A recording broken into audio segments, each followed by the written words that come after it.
2 of a 3-game series here in Texas. The Dodgers invading Rangers Ballpark in Arlington, looking to avenge last night's loss.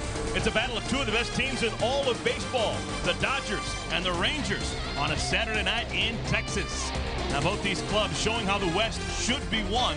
The Dodgers currently 7 games in front of San Francisco in the NL West, while in the AL West, the Rangers currently with a 4.5-game lead on the Angels.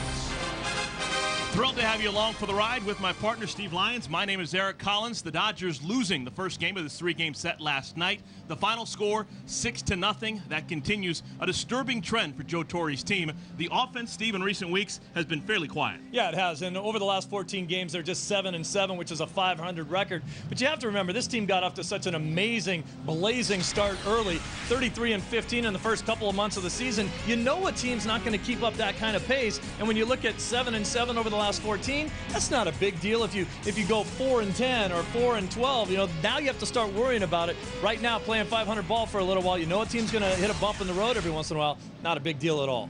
All right, well, the offense needs to pick it up soon if you're going to have a chance against the Texas Rangers. Here in this ballpark, the Rangers are awfully good with the bat in their hands. Well, they can hit it, and they love to hit in this ballpark. In tonight's lineup, there's 4 guys in the lineup that have double figures in home runs. And look at their ranks in MLB in home runs, runs scored, slugging percentage. They can do it all. And the guy at the top of the lineup, Kinsler, is hitting over 350 here at home. So he loves to play in this ballpark. All right, we're getting ready for Dodger baseball, the middle game of this 3-game series. The Dodgers losing last night by a score of 6-0, hoping to get that loss back.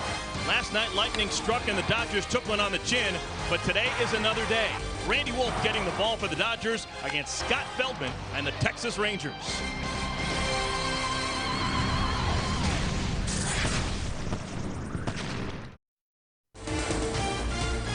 Dodger Baseball is brought to you by Carl's Jr. The Portobello Mushroom $6 burger is back at Carl's Jr.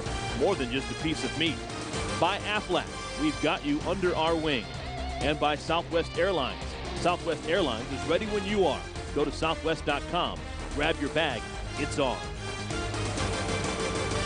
Today's game is presented in high definition by Time Warner Cable. A steamy Saturday evening here in the heart of Texas, 94 degrees at game time. Dodgers trying to win the middle game of this 3-game series against the Rangers. They lost last night by a score of 6-0 in the lid lifter. Let's take a look at the Dodgers starting lineup. Juan Pierre once again in the leadoff spot. Rafael Furcal hit 9th yesterday. He's back up to number 2 today. Orlando Hudson hits 3rd. We'll take a look at the entire lineup after we see Scott Feldman deliver his first pitch to Juan. And it's strike 1. Juan Pierre now has enough at bats to qualify among the leaders, and he's hitting .351, second best in the National League, trailing only David Wright of the Mets. Finally got enough at bats to qualify. You have to have enough at bats to qualify for the batting title. If you're gonna, you can't get 6 at bats and, you know, go 5 for 6 and say, hey, I was the best hitter in the league. What is it? 3.2 at bats per game played, and that's your team game. So 3.2 over a 162 game season. 1-2 pitch to Juan, misses downstairs. Home plate umpire is Adrian Johnson. As we get a look at the 26-year-old right-hander Scott Feldman. Well, Feldman's a great story. He was a relief pitcher for most of his career. Came to the big leagues last year. Was kind of a relief pitcher then, too. And he got his chance to start when Chris Benson got hurt. And he hasn't looked back since. Took his first loss in his last start against the Toronto Blue Jays. He probably would have won that game, too, if he didn't give up 2 2-run homers to Adam Lind of the Blue Jays. 5-1 so far on the year. Little flipper to shortstop. Elvis Andrews makes the play in the outfield grass, out number 1. All right, we told you we'd get to this Dodger lineup. Here it is. You saw Juan Pierre fly out to short. Rafael Furcal in the number 2 hole. Orlando Hudson hits 3rd. Ethier once again is the cleanup man. Casey Blake hits 5th. James Loney. Mark Loretta down in the 7th spot as the designated hitter here in an American League ballpark. Russell Martin. And look at the number 9 hitter, Matt Kemp, hitting 9th. It's amazing, isn't it? Well, Joe Torre loves to have speed at either the top or the back of the order, and sometimes both, and that's what he's got tonight. Furcal swings at the first pitch and flips it foul. First time all season that Matt Kemp has been in the 9-hole. Maybe first time in his life he's hit 9.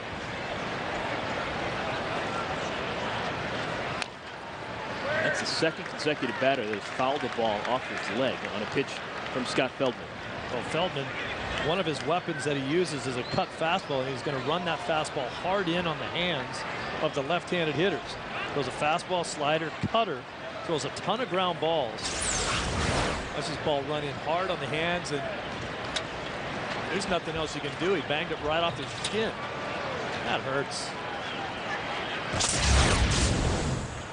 And he's in a lot of pain, too. I mean, it's not like he's up and trying to walk it off. What is that bone right there? Is that your fibula? Down the front of your shin? It's a big bone.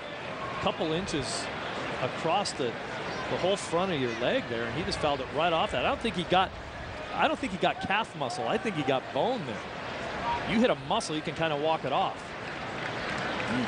That's Todd Tomzett, the assistant athletic trainer, working with Raffy. Watch where this hits him. Ouch. Yep. Boy, I remember that happening to Jermaine Dye, and it broke his leg. And that ball hit him so hard it just stuck to his leg. It hit him so hard it didn't really bounce away, you know? Just hit him, and that was really ugly. That was in a playoff game when he was with the Oakland A's at the time, and really wasn't even 100% when the next season started. Well, Raffy's going to stay in the game. Counts 0-2.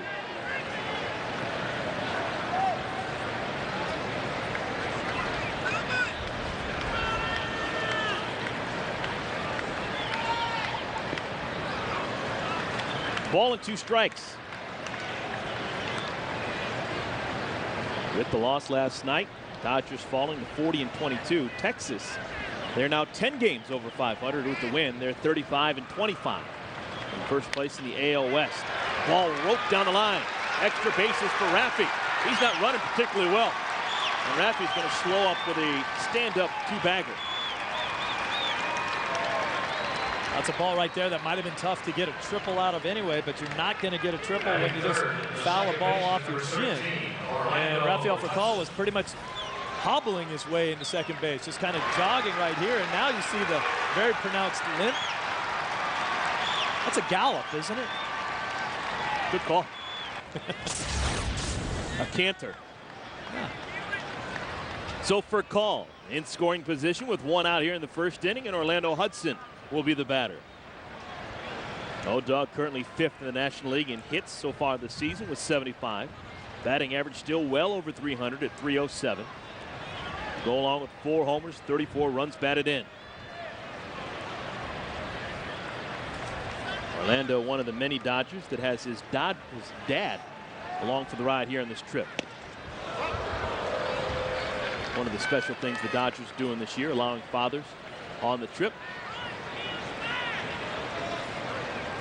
Now, if you're a Dodger fan and you're anywhere near a computer, or when you come out to the ballpark at Dodger Stadium, start voting for Orlando Hudson. Get him in that All-Star game. He's having a great year. See the numbers right there. You certainly know what he's meant to this ball club. He deserves to be in that game.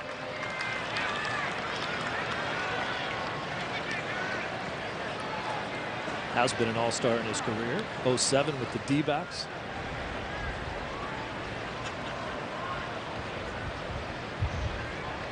Feldman sets, delivers the 2-0. Ball hit towards right field. Shallow. Here comes Nelson Cruz. Got a late break on it, but has enough speed to make the play. Out number 2 here in inning number 1. The right fielder, number 16, Andre Ethier.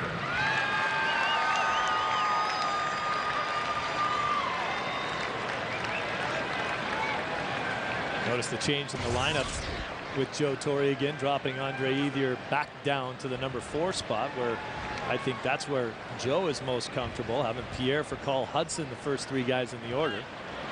Andre Ethier was swinging such a hot bat, he wanted him to get up in the first inning, so he moved him up to 3rd. Now he's back in that 4th spot.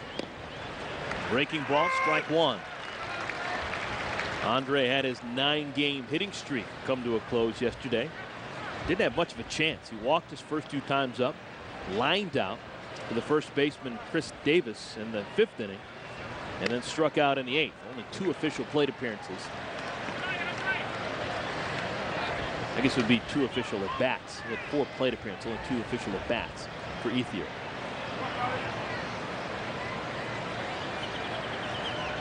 All these funny little rules. You have to have 3.2 at-bats in every game played in order to qualify for the batting title. But if they walk you a couple times and you only get 2 official at-bats, that ruins your hitting streak.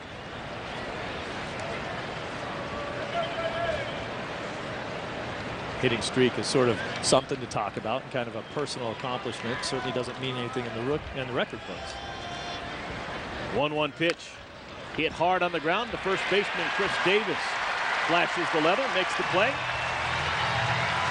And the side is retired. 1-out double by Furcal does no damage after a half inning. Dodgers nothing. Rangers going to the bat.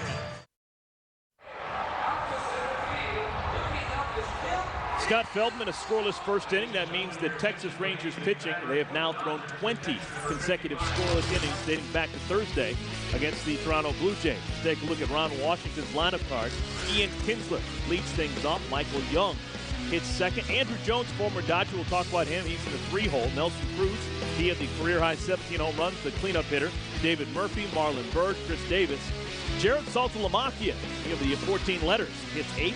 And Elvis Andrews, didn't get a chance to see him yesterday. He was not the shortstop in the Friday night game. Instead, we had the 42-year-old Omar Vizquel. And there's a good look at Randy Wolf getting the start for the 14th time this year. Well, Randy Wolf has had 8 no decisions in his 13 starts so far this season. It's tough for him to get one. You see just 3-2 on the year. Decent ERA. He took his losses last time out against the Philadelphia Phillies. He went 6 1/3 in that game. Gave up 8 hits and 6 runs. Not one of his better starts. You know, you're going to see fastball, curveball, and a change out of Randy. His first pitch to Ian Kinsler is fouled straight back, 0-1. Talk about All-Star second baseman and how deserving Orlando Hudson is. Ian Kinsler is the reigning All-Star second baseman in the American League. This guy is just a really nice player. He throws up big numbers. You know, you look at his numbers already in the leadoff spot, 15 homers, 44 RBIs, and he's struggling right now. We talked about how well he hits in this ballpark in the opening of the show, right around 350. High pop-up. Should be playable for James Loney. Foul territory, makes the play. All good hitters go through a little bit of a bad period. Right now, Kinsler now 3 for his last 26. Defensively, this is how the Dodgers line up. Pierre, Kemp, and Ethier in the outfield. In the infield, third to first, Blake, Furcal, Hudson, and Loney, and the battery of Randy Wolf and Russell Martin. The right side of the infield yesterday, uncharacteristically, a little bit shaky for the Dodgers. Orlando Hudson making an error, just his 4th of the year, and James Loney making an error as well. James's 2nd error of the season. Michael Young takes high and outside, ball 1. Speaking of All-Stars, Michael Young, a 5-time All-Star. This guy, we talked a little bit about how unselfish he is as a player for the Texas Rangers. You talked a lot about all the position changes that he's had. Came up as a second baseman, went over to play short, and they signed Soriano. Now they moved to third because of Elvis Andrews. He never says a word about it, just moves over and plays the next position. Plays hard, plays every day. And a lot less fanfare around him. There's a good look at Andrews right there. A lot less fanfare around Young than it used to be. He used to be kind of the face of this organization. And now with the emergence of some of the other players, guys like Kinsler, and the year that Cruz is having with his 17 home runs, and Davis over at first base with the power, and now Andrews at short, kind of been pushed aside a little bit as far as the notoriety is concerned, and he just keeps going out and playing. 3-1 pitch. High pop-up, out of play. Yet to me, the fact that he was willing to move from shortstop to third says volumes about the type of guy he is. He was hardly ham-fisted at shortstop. The guy won the Gold Glove last year among shortstops in the American League. But he admitted that Andrews was the better defender, so he said, I'll go over to third. And now he's starting to figure out the hot corner. 3-2. In the air to right field, going back on it, Ethier. Ball's going to hang in the air, and catch is made for out number 2. Those are the fun kind of balls to catch if you're an outfielder. There's a little bit of fear in your heart when the ball gets hit. You know it's hit over your head. You got to take that first couple quick steps, and then you see it start to loft, and you see the angle of the ball, and you're like, oh, I got this one. Just run back, glide back, get back there in time, put your glove up, and look like a big leaguer. All right, here's Andrew Jones' first at bat against his former team here in 2009. Somewhat surprising that Andrew Jones finding a taker this past offseason, but the Rangers picking him up.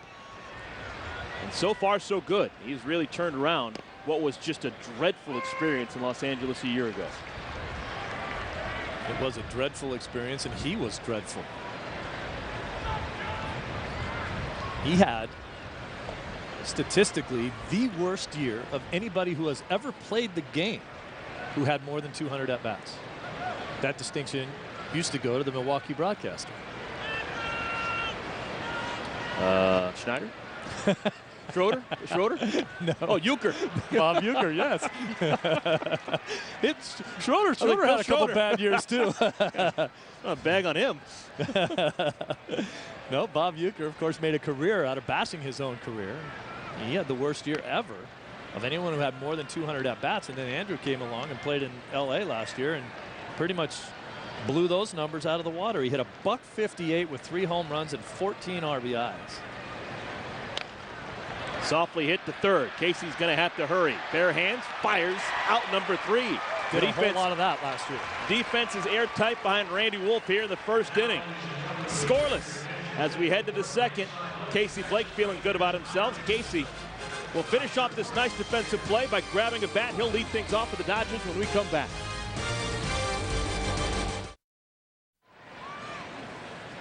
Dodger fans making the pilgrimage here to Arlington, Texas, and why not? Beautiful ballpark. I like this facility. You do like it here, don't you? And a little steamy to my taste, but you can get past that. Casey Blake, who made that fantastic defensive play with the bare hand to end the first inning, leads things off here in the second. Casey's got the batting average at .296, knocking on the door of a .300 batting average. 9 home runs, 35 runs batted in. A couple of hits in last night's ball game. He's now 6 for his last 15, starting to heat it up just like the weather here in Texas. It's hovered right around 100 degrees every day since we've been here. It can be much worse than that, much stickier than that. Game times a little bit later in the summer, it'll be 102, 105 when the games start. I'm curious about tomorrow's game. 2:05 local start. It'll be over 100. You gotta bring your all-star ballots, your programs, whatever you can use to keep yourself cool. They're fans. You'd imagine they know how to use a fan. You would think. Swing and a miss. Scott Feldman gets his first strikeout. Feldman allowing that double to for call and nothing else so far. There's a hard sinking fastball. Look at the running action of that ball down and in to Casey Blake, and that's why Feldman's looks so good. I mean, you got to think he may have come up with a new pitch. He's throwing the cutter. You know, maybe someone taught him how to sink that ball a little bit better than he had when he was a reliever. He throws a lot of ground balls. Yeah, he wasn't just a reliever for a couple of days. He was a full-time reliever from the time that he signed with the Rangers in 2003, really until last year. His first 176 appearances in professional baseball games, all but 4 of them were out of the bullpen. James Loney, cue shot, shallow left field. Andrews got a great jump on that. Flashes the leather, out number 2.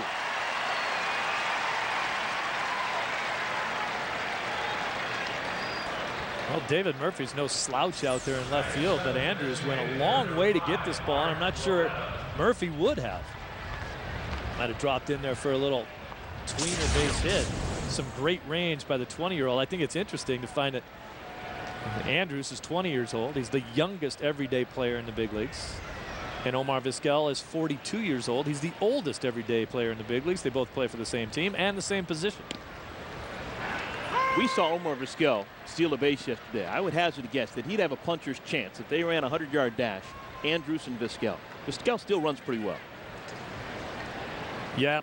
No? Those 20-year-old legs, they'll get you at the end, I think. First 30 yards, he's got it. Feldman throws out Mark Loretta at first base. An easy 1-2-3 inning for Feldman and the Rangers. Bottom of the second is next.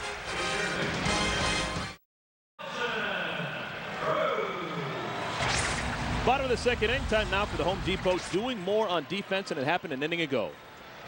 Well, that's Casey Blake just making a tremendous play on Andrew Jones, his little dribbler down the line. One of the reasons why that play is so tough is because it helps if you have really big hands to be able to corral that ball barehanded. When the ball's rolling, sometimes it's tough. It becomes a do or die play. And if you don't get the handle on it, you drop it and it's generally scored a hit. Randy Wolf starts out Nelson Cruz with a 64-mile-per-hour bender, and it's a called strike.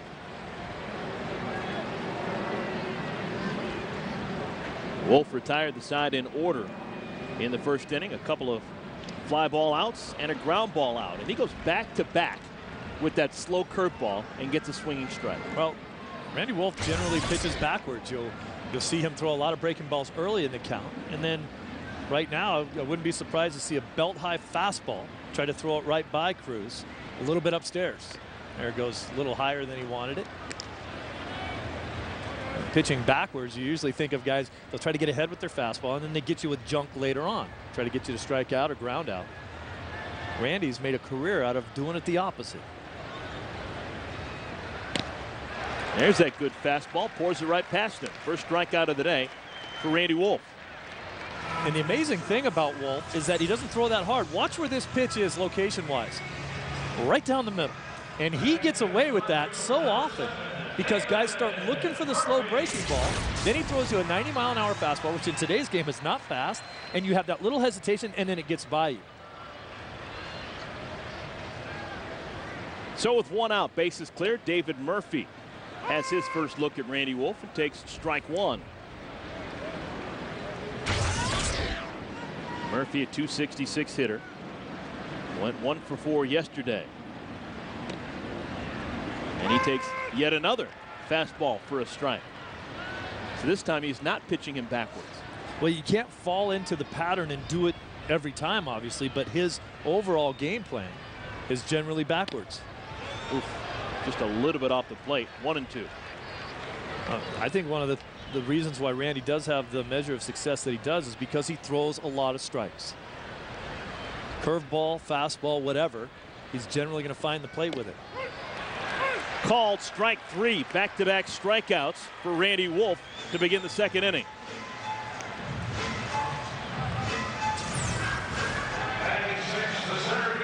Fastball out or half, and Murphy couldn't do much with that. That's just a nasty pitch right there. You're kind of hoping that if you're the hitter and he throws that fastball away, that he misses off the plate. He didn't. So 5 up, 5 down against the left-hander. Marlon Byrd takes downstairs. Byrd, the former Philadelphia Philly.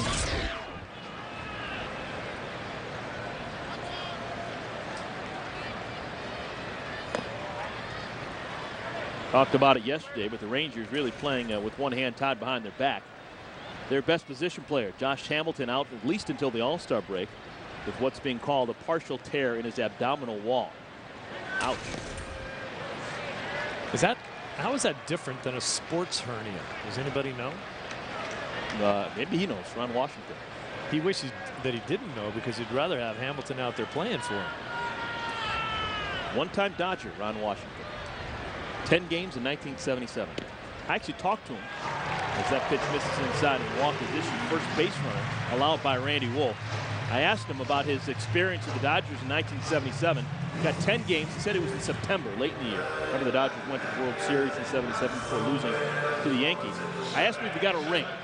Didn't play in the World Series, wasn't on the postseason roster, whatever. He said he didn't get a ring, but he did get some of the postseason money, $250.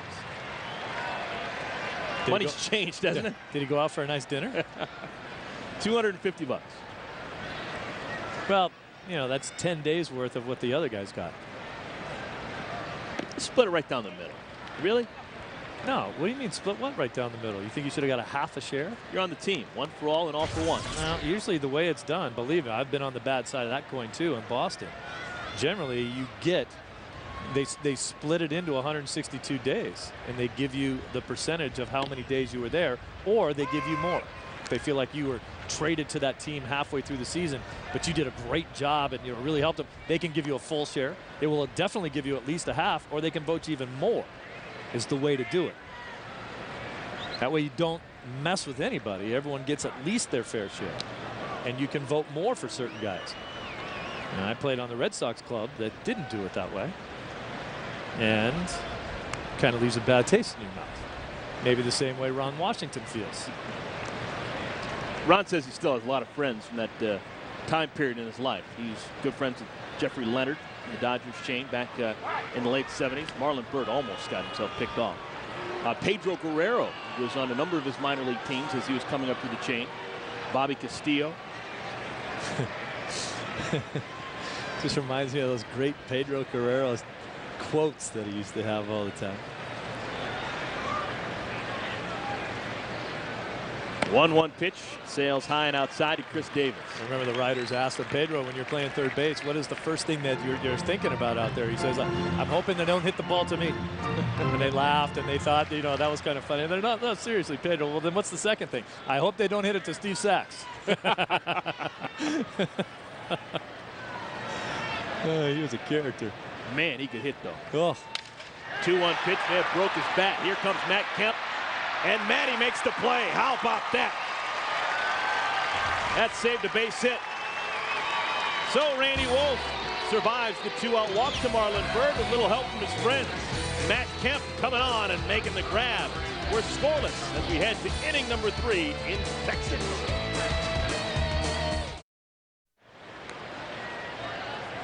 The world of Dodger Town alive and well here in Arlington, Texas.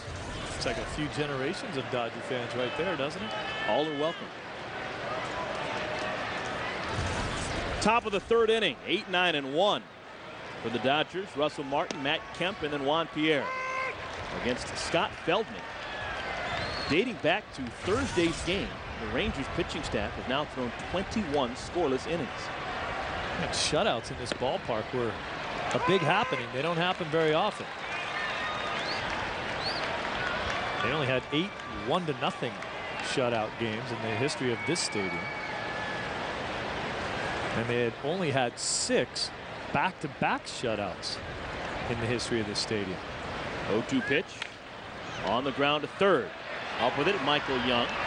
Still has a good arm, out number 1. All right, with 1 out here in the 3rd inning, let's take a look at our Lexus Pursuing Perfection. And it's involving the center fielder, Matt Kemp. This is a very difficult play. The toughest play for a center fielder to make is the ball straight in front of him. Depth perception issues and also trying to get an angle to catch. But watch how quickly he gets up. Matt Kemp loves to get dirty, but he doesn't want to stay on the ground very long. Anytime he slides or dives, boom, he bounces right back up. It's hot, man. Grass is hot. He's like a Weeble. Weebles wobble, but they don't fall down. Remember that? You're too young for that. Oh, come on. Are you kidding me? Matt hitting 9th. First time this season.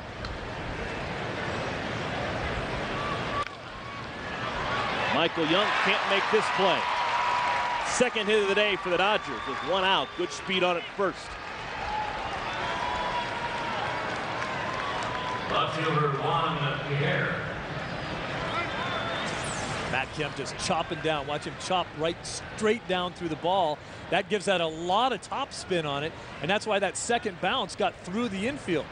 A lot of guys that'll hit that ball, they don't hit it hard enough in order to get it through the infield. You got Young and Andrews over there that can track it down, but he swung so hard down on top of it, got so much top spin, that second bounce acts like a Super Ball. You remember Super Balls too? I do. Remember the second bounce of a Super Ball? But boing, right by you it would go. That's the way that second silly putty.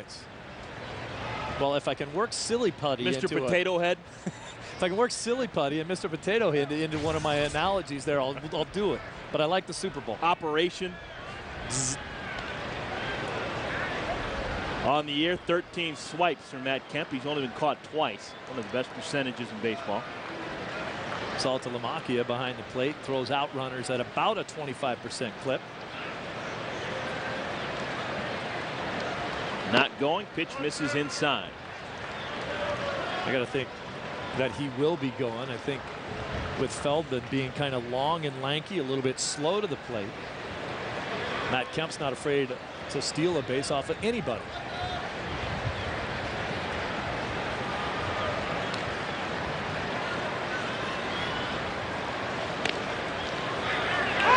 Miles per hour. That's a strike. 1-1. Feldman is a Californian. He is from Burlingame, California. Originally from Hawaii? Sure. Burlingame is just outside of San Francisco, close to the San Francisco airport.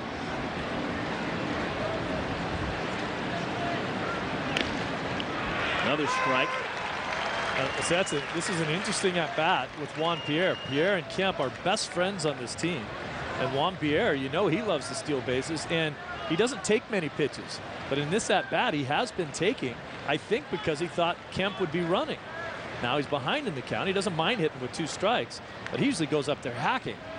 But he didn't really want to swing. He didn't want to foul a pitch off, or he didn't want to hit the ball or put it in play until Kemp could get to second base.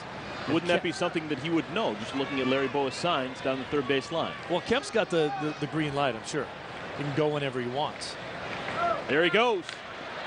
Ball is hit softly first base side. Is it a fair ball? Yes, it is. Juan thought he was hit with the ball as on the swing, but that's not the case, and it's going to be a ground out, 3 unassisted. See, that's the danger of having to steal later in the count. When the ball gets put in play, you don't get the stolen base. You end up with a play like that. You're on second base anyway. Had he stole earlier in the count, that same ball would have gotten him to third base. That ball looked like it went between Juan Pierre's legs. Is that just an acting job, kind of? Yeah, you know, he didn't hit it very well, so he wanted to act like it hit him so he could get the foul ball out of it. But I don't think I've ever seen a ball hit between a guy's legs and have it stay fair. You know, I mean, it's just a bad angle. How does that happen? We told you that no one works harder than Juan Pierre. He's at batting practice early every day. Maybe that's something that he's working on. Man.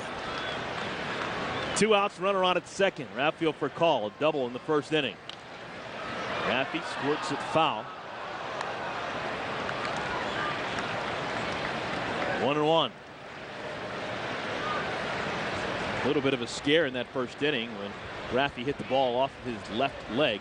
He was down for a while, but looks like he's okay now. Got himself a shin guard now. Yep. Hits this one hard, but right to the second baseman. Kinsler throws him out. Raffy hit it hard, but to the wrong man. Runner left on at second. Bottom of the third is next.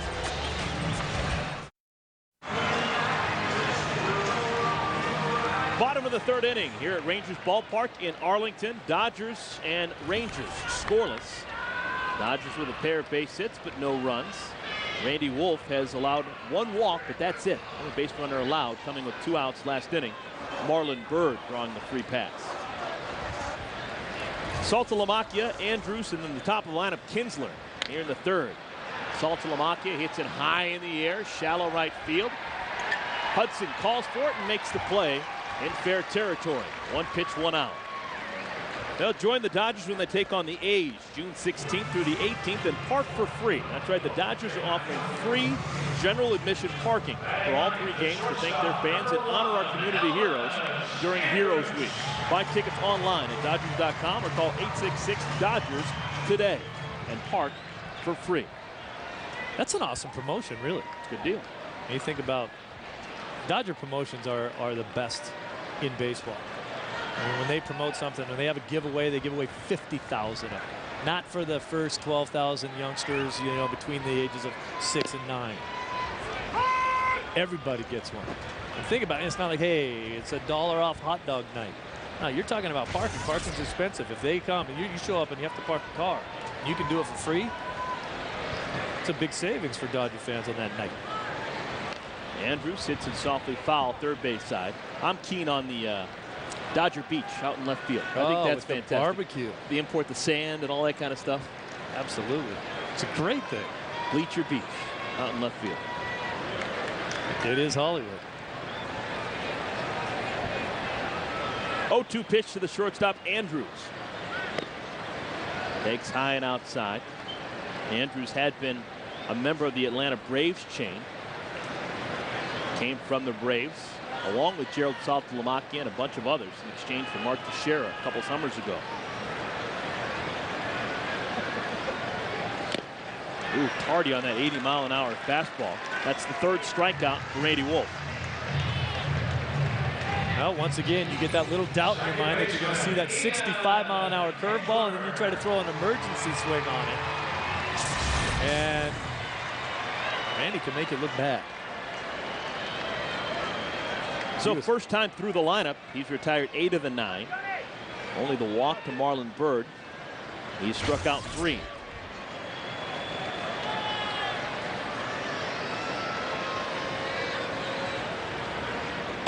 Kinsler takes ball 1.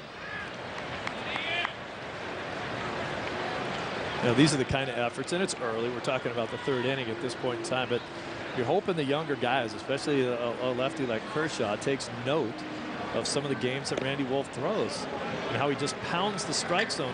Randy Wolf doesn't have the kind of stuff that Kershaw does. Kershaw throws much harder. He's got as nasty of a curveball. But Wolf is just throwing strike after strike after strike. Except for the Kinsler. As he goes, you know, as he goes 3-0 on the header. I mean, less than 40 pitches so far. Talking about Clayton Kershaw, he is a Dallas native, and he had a big day today. He and a bunch of others went over just about half-mile away from here and visited the new Cowboy Stadium. The 8th wonder of the world, Jerry Jones, built this huge monolith. That's the first base hit of the day for the Rangers. 2-out single for Ian Kinsler. At a cost of what, $1.2 billion? Geez. The third baseman, Michael. That ball got in on his hands a little bit, but snuck it through the 6-hole out there between 3rd and short. Did you get a chance to see the new Cowboy football stadium? The flying saucer that's sitting next to us here? It's huge. It's enormous. Now, from what I heard, and I can't necessarily trust the source, but they have a big screen, high def, that runs from the 20 to the 20-yard line. A 60-yard long high-def television screen that cost the amount of money that it cost to build the original Texas Stadium. Now, is that possible? Wow. Look at that thing off to the right. It's like I'm waiting for it to take off with a bunch of lights and everything shining at any minute. Now we're told $1 billion and counting. Yeah, over something like 1.1, 1.2 billion with a B. High pop up right side. It's going to make it into the seats. Why do I think that Jerry was smart enough that a lot of that money wasn't his that he spent on the place? I think the state, the city, a bunch of counties, and a lot of individuals chipped in. Well, what gets me is you're only guaranteed of 2 preseason games a year, 8 regular season games.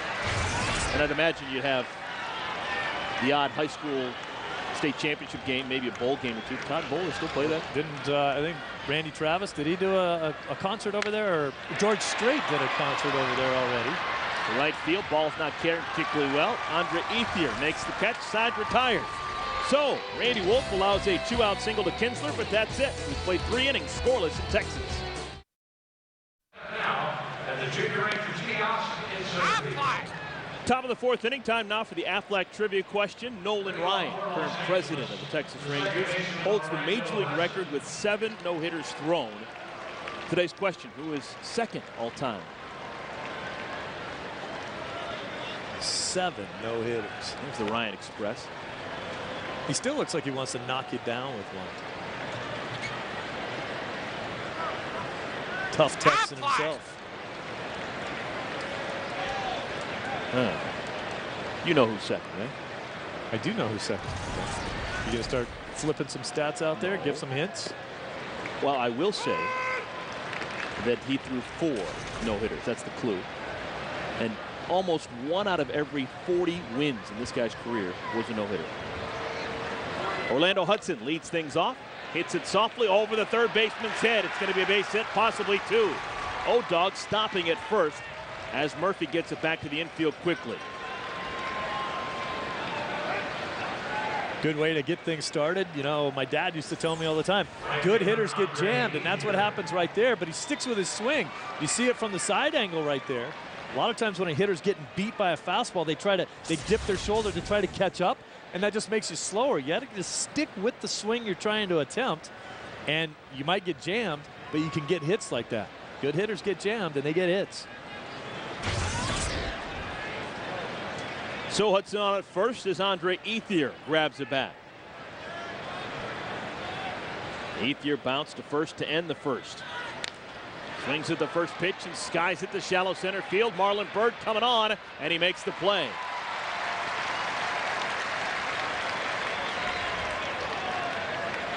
This Texas Ranger team has a bunch of beefy outfielders.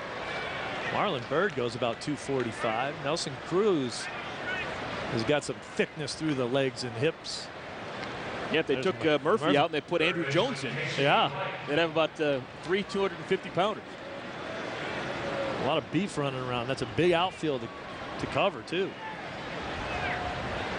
So the first two batters here in the fourth inning for the Dodgers have swung at the first pitch from Scott Feldman. Let's see if Casey Blake follows suit.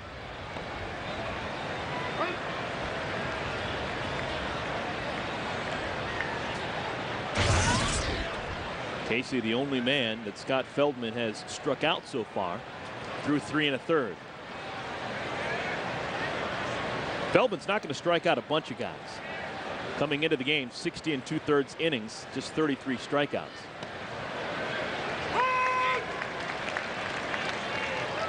One and one.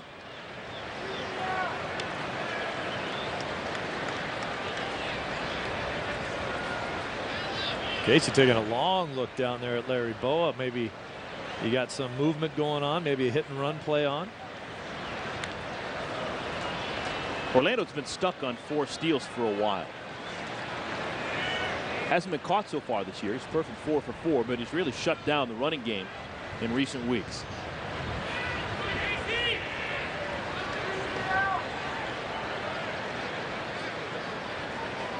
We talked a little bit about that last night, Eric, you and I, about how I think a lot of people just assume that Orlando Hudson is a base stealer and would steal a lot of bases, but his career high is 11, which really surprised me when I looked up those numbers. I said, that can't be right.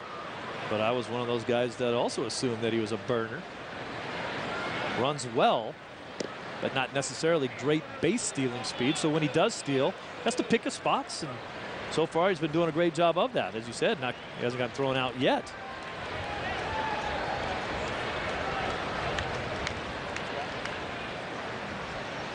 It's a good pitch to run on right here.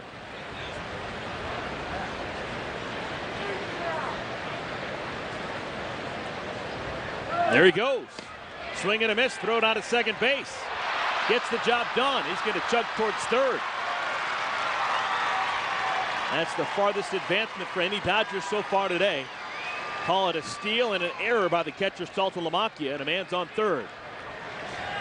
This is one of the things that happens a lot in the big leagues these days that I just don't disagree with. As a second baseman or shortstop, you have to block this throw. You see Kinsler there kind of giving it an ole. He's got to get over in front of that and knock this thing down. It's not a good throw, I'll give you that.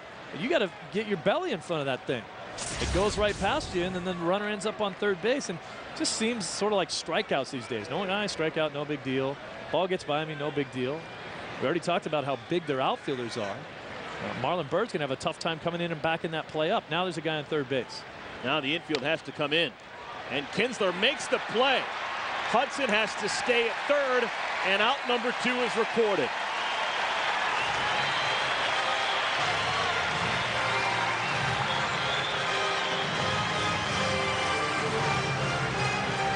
Here's a play that Larry Boa looks at Orlando Hudson before the pitch is even thrown. He says, all right, here's the deal.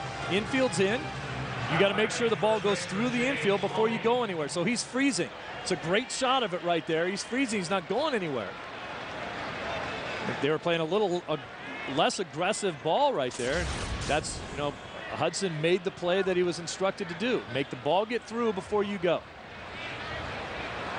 So James Loney, an opportunity with the runner on at third and now 2 outs. Loney takes inside. It's not the only way you can make that play. There's also what they call the contact play, which is basically you're going as soon as the ball's hit. Even if the infield's in, we're going to take a chance that the ball's either going to squirt through or you put so much pressure by going right away that you'll beat the throw or they'll decide not even to throw to home. Dodgers were playing it safe in that case. Line drive play made by Kinsler, side retired. Now, 2 consecutive days, the Rangers have been where they needed to be defensively whenever the Dodgers have got runners in scoring position.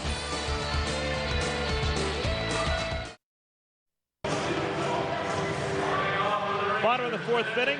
We told you the Aflac trivia question last half inning. Nolan Ryan holds the Major League record with 7 no-hitters. Who's second? Any Dodger fan worth the salt knows that it is the man, the lefty, Sandy Koufax. 165 lifetime wins, 4 no-hitters. A little bit over one, about one every 41 wins for Sandy Koufax. 1 out of every 41 wins, he would have a no-hitter. Unbelievable. That's crazy. All right, Andrew Jones. Another chance against his former mates. He bounced out to Casey Blake back in the 1st inning. Breaking ball for a strike. I want to get back to the disappointing comments that were made in the LA Times by Andrew Jones, talking about being disrespected by Frank McCourt, the owner of the Dodgers, which to me is just so out of line. Another pepper shot. Casey Blake is now 0 for 2. And here's a guy that gave $36 million to come in and basically lead the club. Came in overweight. He had a horrendous season. Still got paid. Made noises about wanting to go home because his head wasn't straight. And then turn around and badmouth the hand that was feeding you. To me is just, I don't know if I can say it any more strongly than that. Disappointing is the word I choose to use. I feel more strongly than that. Just don't think that you should ever put yourself in a situation like that to be bashing the owner of a ball club that went way out on a limb and paid you a ton of money to come and lead his club. And now I'm done. Nelson Cruz is the batter. Cruz hits it to center field. Dodgers have a man there. Matt Kemp makes the play. Steve, the numbers do back up what you're talking about. 75 games, 76 strikeouts. 209 at bats, 33 hits, 158 is the batting average. Just 3 home runs. He wasn't the player that the Dodgers thought they were going to get. And it didn't look like he tried to be that player. Came in overweight. You see the numbers right there. Yeah, it's not a small sample size. That's half the year he plays. 75 games, 3 home runs. They gave him every opportunity to be the player that he had been in the past. And I'm not saying that you can't have a bad year. You can have a bad year. There's no question. You can go out there. This is a very difficult game to be consistent at. And Andrew Jones was well on his way to being in the Hall of Fame. And the numbers he threw up in Atlanta were cartoon numbers sometimes. A tremendous player. But that's not what the Dodgers got. And they certainly didn't deserve the comments that came out of his mouth in the paper and in the LA Times today.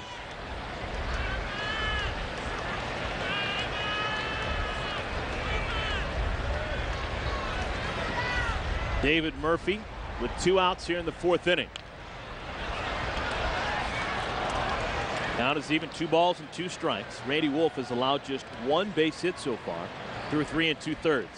2-out single to Ian Kinsler back in the 3rd. He's also walked 1 man, but that's it. Only 2 base runners allowed.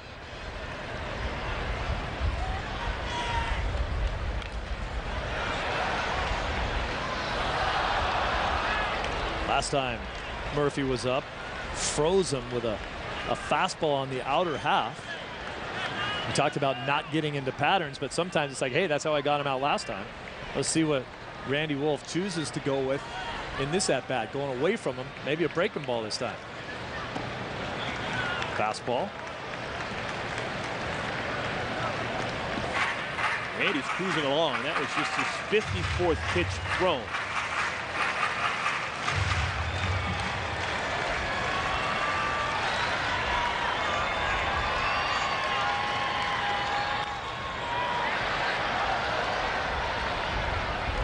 This game is important for the Dodgers for a number of reasons.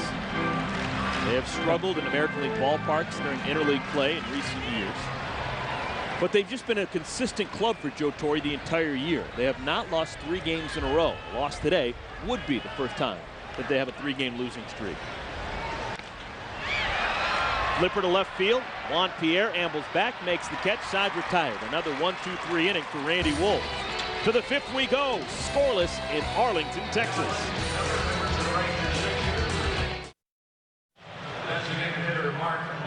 Scoreless, top of 5 here in Arlington. Well, Dodger fans, to get all your post-game interviews, features, and exclusive video, go to foxsports.com on MSN, keyword prime ticket. A little bit of an issue here at the ballpark as a bank of lights are out along the first base side. Between innings, we just saw the crew chief, Charlie Relaford, bring over both the manager for the Rangers, Ron Washington, and Dodgers skipper Joe Torre to talk about it. But they're going to continue to play. Mark Loretta leading things off. It'll be Loretta, Martin, and Kemp against Scott Feldman. Yeah, I don't think it's a situation where it's threatening the safety of the ball players, but it is noticeably darker down the first baseline with that bank of lights being out.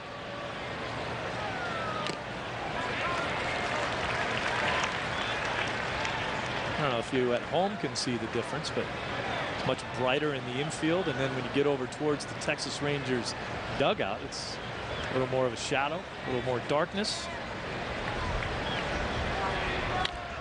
1-1 pitch is hit softly to the right side. Kinsler out number 1.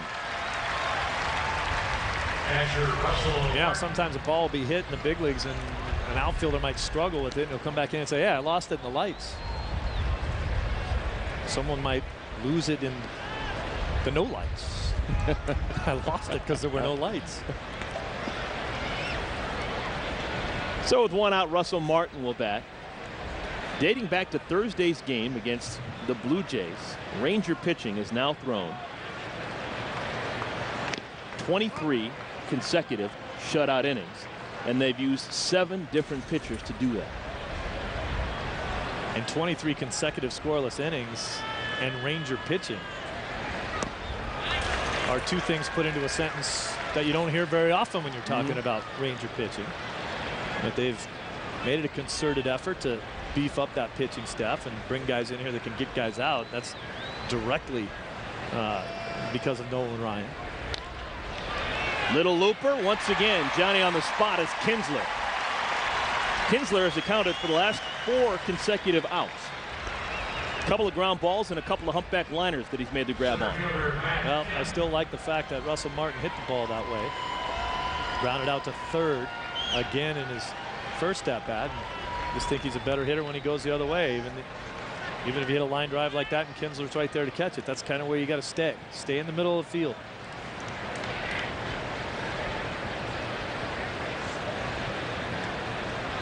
Two outs, bases clear. Matt Kemp, single back in the 3rd inning is the batter. And Kemp comes up empty, 0-1. Those 7 pitchers that have combined for the 23 shutout innings: Kevin Millwood, Darren O'Day, C.J. Wilson on Thursday against the Jays.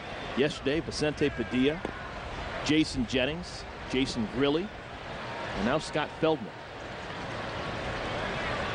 I think it's a combination of the Ranger pitchers throwing pretty well and the Dodger offense kind of sputtering right now, not swinging the bat as well as they had.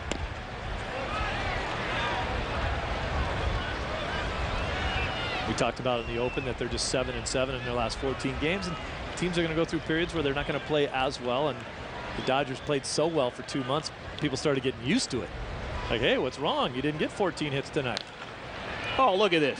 Kinsler just a magnet. That's the 5th consecutive out that he's been involved with. They better start picking on someone else because he can play.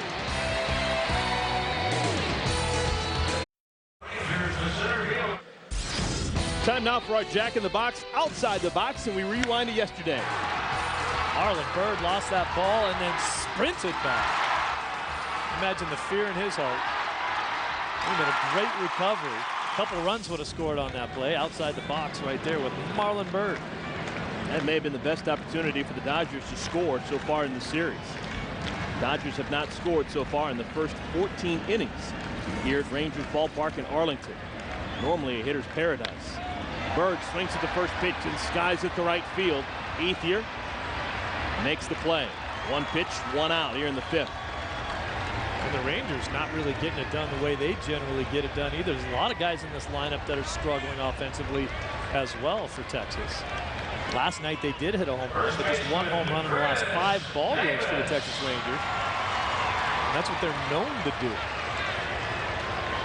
Kinsler with 15, Cruz with 17 homers, Chris Davis with 12. So this is Chris Davis, power hitting first baseman, takes outside, ball 1.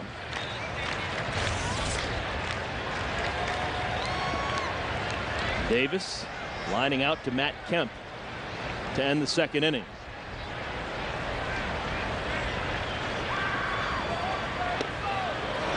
That was one of 8 fly ball outs that Randy Wolf has induced. Just 2 ground ball outs, both of them off the bat of Andrew Jones, and 3 strikeouts. Exact opposite for Feldman. Throwing a lot of ground ball outs. 8 so far in this ball game. We mentioned yesterday Davis on pace to strike out almost 250 times. Struck out 90 times already so far this year. Last year, in 100 more at-bats than he's got right now, struck out 88 times. Yeah. Add another one. 91 strikeouts for Davis. That's the 4th strikeout of the day for Randy Wolf. Well, when we talked about it, here it comes. You get 2 strikes. Here comes the fastball. And up, can't pull the trigger. I mean, if you're sitting dead red on a fastball, that's a pretty good pitch to hit. But Randy just fools you. Gets you thinking about that breaking ball, and then it's like a magician. Throws it by you, and you didn't even know it came. That's now 6 in a row retired by Randy Wolf. Jared Saltalamacchia takes breaking ball inside. Ball 1. Saltalamacchia, he had the 14 letters in the last name. Longest in baseball history. It's a sinking liner to center field, and Matt Kemp's going to have to play it on a hop. 2-out single for Saltalamacchia. I think it's a great last name. Makes me hungry when I hear about it. You think it's Saltanboca? Saltalamacchia, yeah. But it looks so silly because the letters on his back are so big. Because of the tech, he's an armpit guy. His name goes from under one armpit to the other. Even on our score sheet here, they make the font so much smaller so that they can actually fit it onto the score sheet. Maybe they should do that with the Ranger uniform so it doesn't just go all the way across his back. You know what? The Dodgers back in the 90s missed a golden opportunity. They could have beaten that 14 letters of Jared Saltalamacchia. The Dodgers in the late 90s had a AAA guy at the Albuquerque AAA team at the time called the Dukes, now the Isotopes. Eric Stuckenschneider. Stuckenschneider, 16 letters. If the Dodgers had just called him up for a game, just one game, that would have been the longest name in the history of Major League Baseball. That's a long one. What's his name? Eric Stuckenschneider.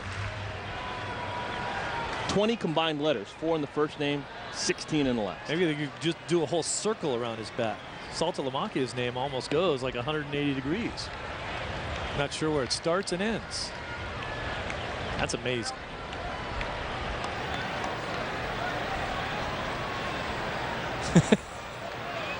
I'd hate to be the equipment guy. Oh my God, I gotta make him another shirt. Each letter. Andrews hits this ball to right center field. Andre Ethier says he has it, and he does.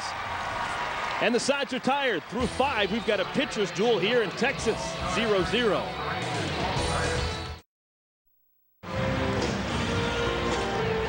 Well, we've got a pitcher's duel here at Rangers Ballpark in Arlington. Through 5, 0-0 is our score. And maybe we're discovering why we had this pitcher's duel. We're having a lighting issue. One of the banks of lights are out completely along the first base side, and neither team is on the field right now.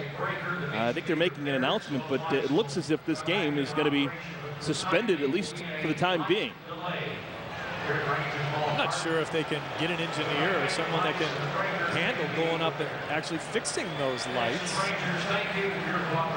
in a speedy manner of time. Now, we're actually told that the electric company is actually on its way, trying to figure out exactly what the situation is, make sure everything's plugged in. But we're not going to play baseball right now. It's a delay on the field. You think it's a matter of some guy walked by and kicked the plug out of the wall and that's it? He comes back, plugs it back in, and we're all good? Well, energy's been a big problem here the last couple of days. They had that major storm in the Dallas metropolitan area on Thursday, knocked out power in lots of different places. Yeah, there were thousands, around 40,000 people that didn't have power, and some of them, as of earlier today, since Wednesday, still didn't have their power on. You wonder how many guys complained about the fact that they couldn't see up there. We kind of told you last inning that down the first base line it was much darker on the field than it was anywhere else, and maybe a few guys actually started complaining about saying, I'm having a tough time seeing up there at the plate, and health and the well-being of the players is, certainly the utmost importance here. Yeah, the Dodgers with 3 base hits through 5 innings. The Rangers with 2 base hits through 5 innings. Both Scott Feldman and Randy Wolf dealing. Don't know how much the lighting issue was a factor in that. But like we said, we're told that the local electric company is on its way. And hopefully we will have lights and we will have baseball sooner rather than later. Yeah, and depending on how long it takes to actually fix the issue, if in fact they can. I mean, you're looking at 2 pitchers that have done a great job, and now they're going to sit around and wait. Do both the starters, do Wolf and Feldman come back out? Or do you have to go to the bullpen because they will have sat around a little bit too long? Obviously, it's all speculative at this point because we have no idea how long that'll take to fix. All right, we're going to try and get a little bit more information for you. When we do, we'll pass that along. We'll take a timeout right now, come back in just a moment and see what we can find out.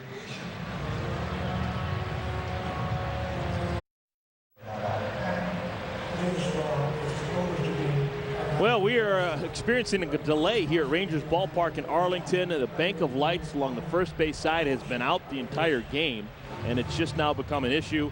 The umpires deciding that we're going to have a delay for, well, at least until we get those lights back on before we play baseball. It's too bad because we had a pretty good pitcher's duel going on between Scott Feldman and Randy Wolf. A great game going on between those guys. Maybe the fact that none of the hitters could see was the reason why the pitchers are throwing so well. But I did, while we were on that commercial break, got a call from the electric company, and they told me on Tuesday if I could hang around between 8 and 5, they'd send somebody out. Not true. We're told that the electric company is on its way. Hopefully they can figure this out. It's just a matter of plugging something in. Hopefully it's that easy.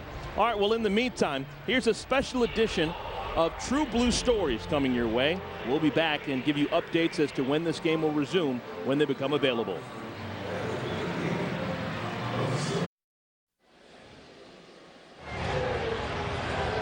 The lights are still out here in Arlington, Texas. Play is still suspended. It's been a little bit more than 50 minutes so far.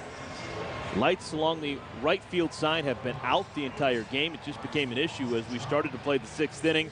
The umpire and crew saying, you know what, it's not necessarily safe to be on the field. We're going to suspend play until we can get the lights working again.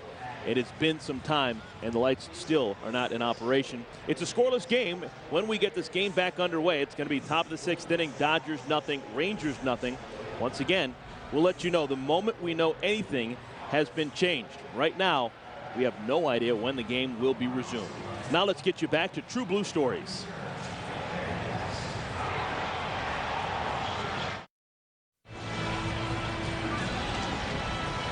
Well, fantastic news here in Arlington, Texas. The delay is almost over. The lights are back on here along the first base side, and after a delay of well over an hour and a half, we will play baseball. We're told that play will resume at 8 o'clock Pacific time. That's in about 11 minutes from now. Who the pitchers are, we have no idea.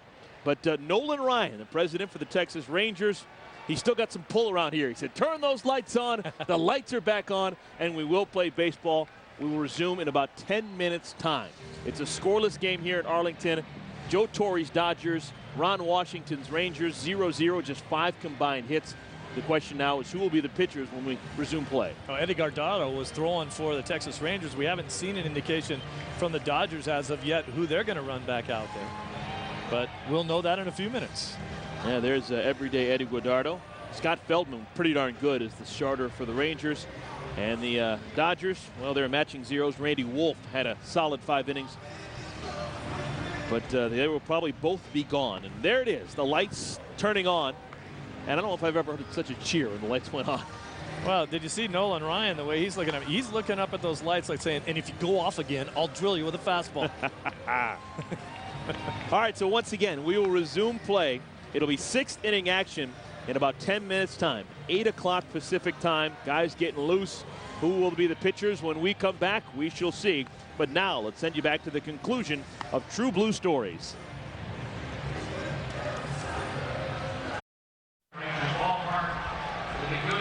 Well, great news. The Dodgers and the Rangers ready to play baseball again after a delay of well over an hour because the lights going out on the right field side. The lights have been fixed. We're ready to go. Top of the 6th inning, scoreless game. Dodgers kind of win the second game of this series after losing last night by a score of 6-0. The Rangers going to throw everyday Eddie Guardado out there. We'll give you a game recap. Both pitchers were dealing. Randy Wolf striking out a lot of guys on that fastball late in counts. Making Andrews look sorry right there. And then on the other side of the coin, Scott Feldman dealing as well. That's the down and in sinker. It's Casey Blake there. And then some great defense by Ian Kinsler. A scoring opportunity right there with a man on third. They can't get it done. Kinsler again on a soft liner. And just for more, Kinsler again.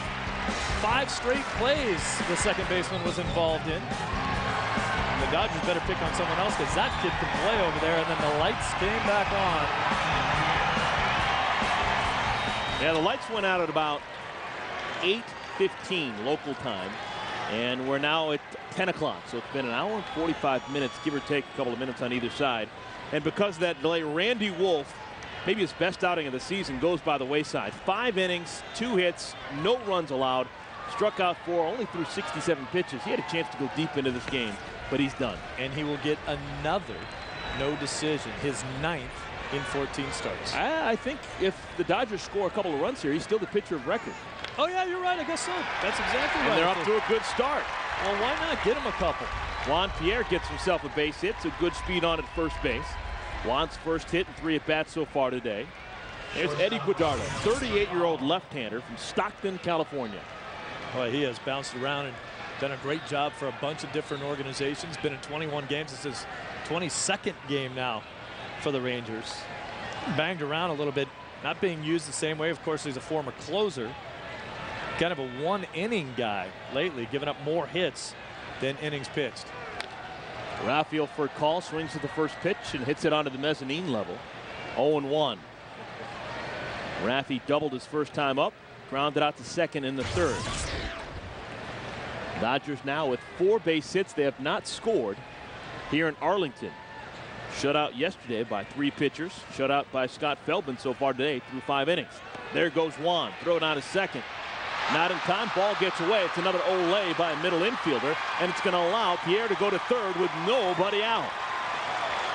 Saltalamacchia's got 2 errors today. His infielder's not giving him much help out there. Well, you know, the first step in the right direction to make sure that that doesn't happen is throw the ball all the way to second base. He's bouncing it. Great jump by Pierre. But once again, this time it's his shortstop. Andrews trying to get a tag, trying to scoop that ball and get a tag. Juan Pierre was going to be safe whether he caught it or not. But you know, the first order of business if you're the middle infielder is to not let the ball get by you. So a great scoring opportunity for the Dodgers. Nobody out. And Furcal takes downstairs. Twice today, the Dodgers have stolen second base and been able to go to third on a throwing error by the catcher Saltalamacchia. A low throw.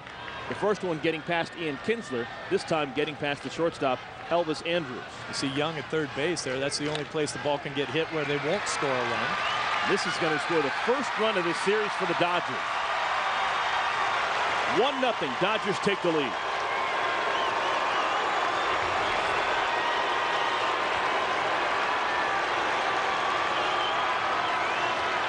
That ends a streak of 24 scoreless innings pitched by Texas Ranger pitchers. And a nice job by Rafi for a call there to make sure he kept that ball in the middle of the field where the middle infielders were playing back. If he hit that ball right at the third baseman, we'd be in that same situation where the guy on third base could not score.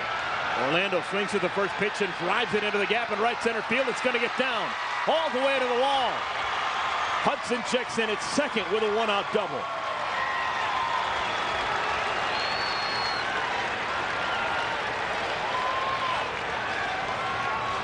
Well, Orlando Hudson drills this ball deep into the right center field gap. That's triple territory. I'm thinking that Orlando, when he got close to second base, thought this ball was going to get in, but watch the bobble. Little bobble right there. Thinking that Orlando Hudson probably could have made it to third base. He was hustling all the way into second. So now, Randy Wolf looking pretty good. All you have to do is ask for it, and it happens. They hadn't scored in 24 innings. I made the little mistake by thinking that his line was over with, but of course he is still the pitcher of record until someone else takes over. That'll be Corey Wade. Now they score. He's got a chance to win this game. Ethier, little flip into center field. Bird coming on. 2 outs. Bird's been an adventure out there over the last couple of games in center field. Didn't get a great jump on that. Yeah, you can see him really try to hustle and outrun maybe the little minor mistakes he's making out there. He's made all the plays out in center field, but you look at him and you don't see a typical center fielder. Yeah, it makes you wonder. They do have Andrew Jones in the lineup. Andrew Jones is the designated hitter. Who's the better center fielder at this stage in their career, Marlon Byrd or Andrew Jones? Well, the one thing that the Dodgers felt like last year when Andrew Jones was a member of that club was that even if he didn't hit, he'd still play gold glove caliber outfield. Quite frankly, they didn't see much of that either. So Casey Blake 0 for 2 so far today. Chance for a 2-out RBI. Breaking ball in for a strike. 1-1. Casey Blake teammates for a short period in his career with Eddie Guadardo. Back during Casey's younger days in the Minnesota Twins organization.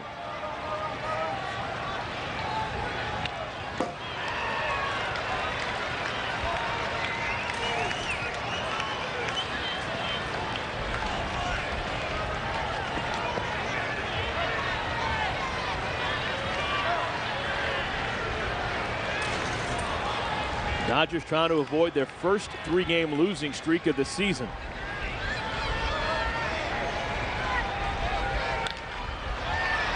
On the ground is short. Andrews, a vacuum. Makes the play, side retired. But the Dodgers draw first blood. They use that hour and 41-minute delay to get the offense in gear. They now lead 1-0.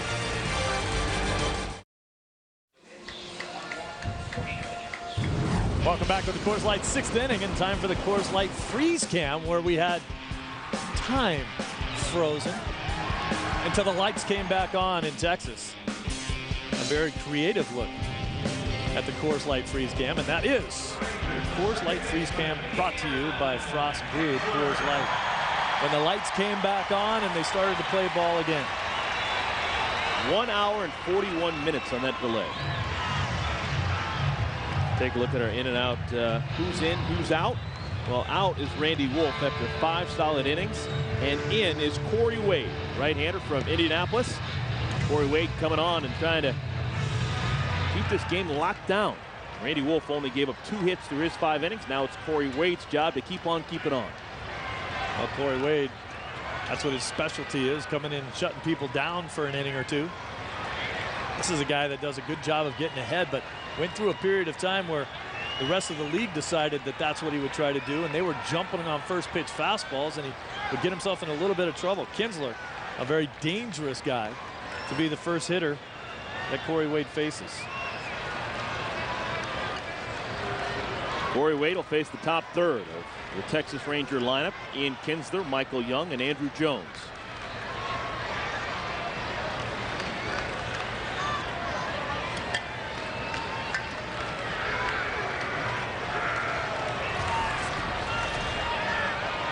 All right, we're ready to go. Dodgers leading here in this series for the first time. Kinsler swings at the first pitch and comes up empty.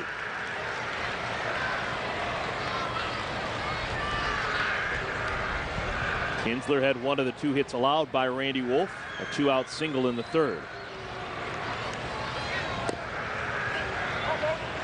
Randy Wolf allowed a grand total of 3 base runners, all of them coming with 2 outs in an inning. With 2 outs in the 2nd, he walked Marlon Byrd. 2 outs in the 3rd, he allowed a hit to Ian Kinsler. 2 outs in the 5th to give up a hit to Jared Saltalamacchia. That's it. And during that break, because of the lights, he was out in the outfield playing catch and trying to stay ready in case that maybe he could go back out there trying to stay loose. But after an hour and a half, generally they don't run those guys back out there. Kinsler hits a towering drive to left field, but Juan Pierre has plenty of room. Makes the play, out number 1. Now junior Dodgers can train for the big leagues on the field at Dodger Stadium during Junior Dodger Training Days. Kids 7 through 12 can learn baseball skills from coaches and players and receive a Dodger jersey and hat. Purchase today at Dodgers.com/Junior Dodgers or call 323-224-2646. That's Dodgers.com/JR Dodgers. All right, Kinsler's retired, and here's 5-time All-Star Michael Young.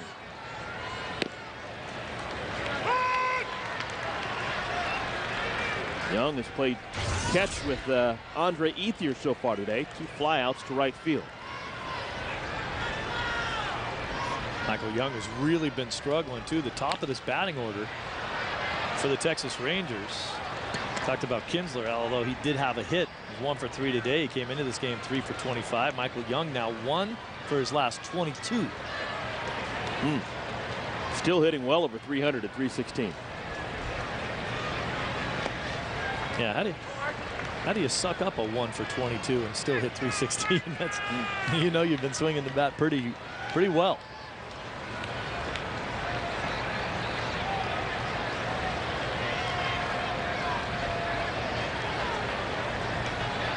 Wade's 1-2.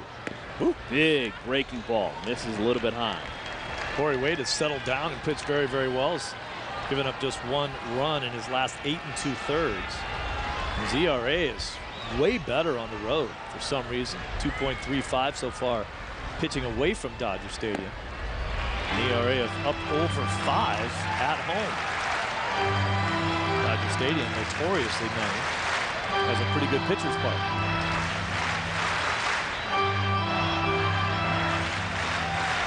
I think when Corey Wade was hurt and trying to pitch through it, some of those numbers ballooned on a homestand where he was pitching at home and giving up some runs.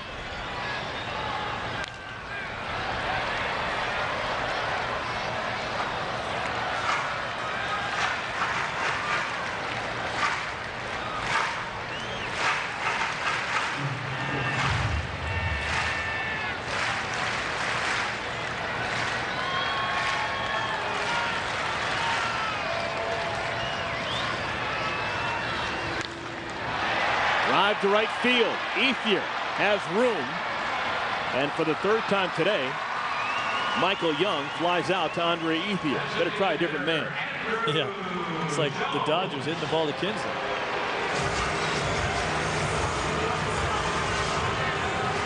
So with 2 outs, bases clear, former Dodger Andrew Jones grabs a bat. Andrew Jones has had an attraction to Casey Blake so far today. Grounded out to 3rd twice.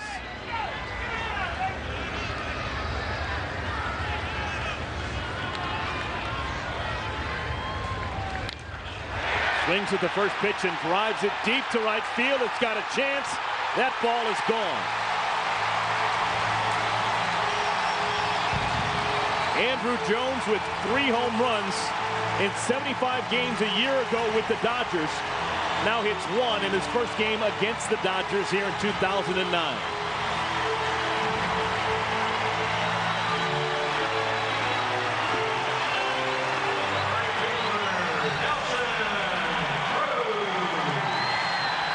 Jones had been 0 for his last 17 before that at-bat.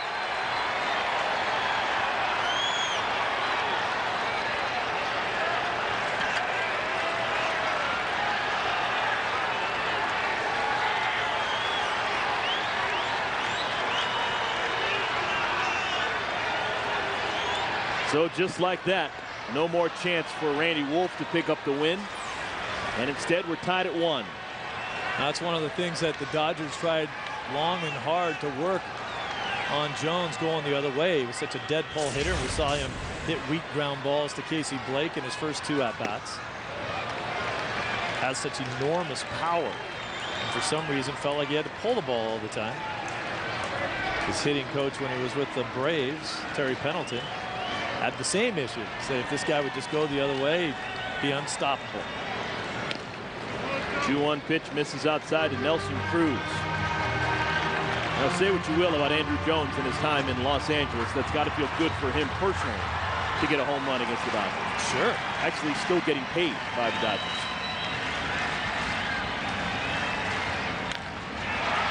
Nelson Cruz hits this one to center field. Matt Kemp comes on, makes the play. Side retired. But a run scores for the first time today against Dodger pitching. A 387-foot home run by Andrew Jones. We're tied at 1.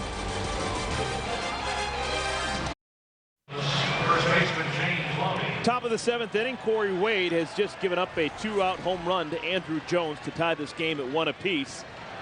Now that this game is tied, that means that once again, Randy Wolf is going to have a no decision next to his name.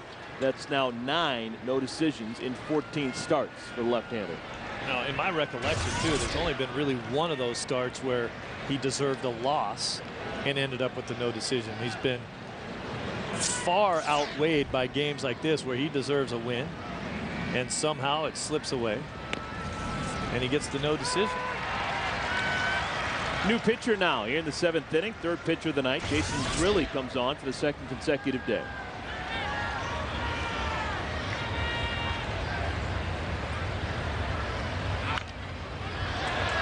Ball blooped foul and out of play. Now, you look at Wolf's numbers and you realize that his record, more than a third of the way into the season, 10 no decisions I guess he's got now. His record's 3-2. Hasn't missed a start. James Loney hits a little flare into center field. Actually, the ball's carrying more than I thought it would. Easy play for Marlon Byrd, 1 out. Dodger fans, Prime Ticket is now on Twitter. Follow us at twitter.com/FoxSportsWest to receive breaking news and updates on all your favorite SoCal teams.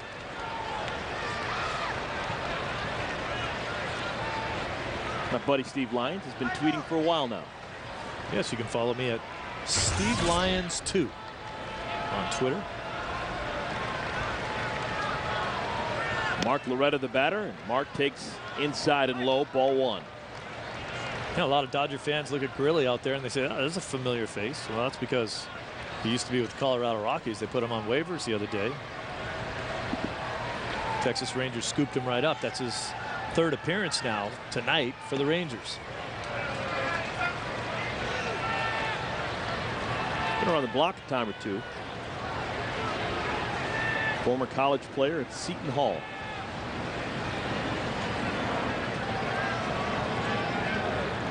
Two balls, no strikes to Mark Loretta.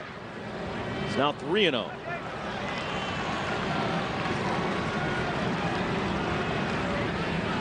This game was scoreless through 5 innings.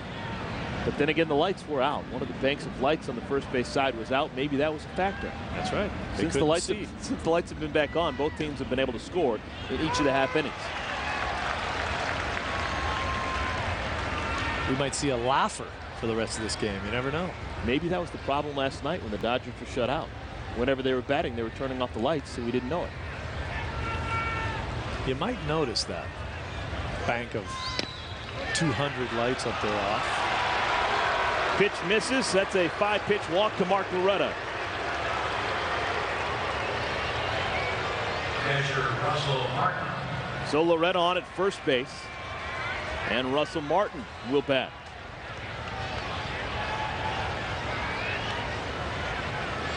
Told you that the Dodgers are trying to avoid losing 3 straight for the first time on the year. They're the only team in all of baseball that has yet to have a 3-game losing streak. I think when you play 162 games, you will go through a period where you lose 3 in a row. But it doesn't have to be now. That's the mark of a team that's playing pretty consistent baseball.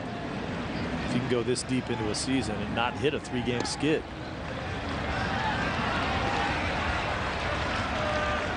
Really's not hitting the mitt right now.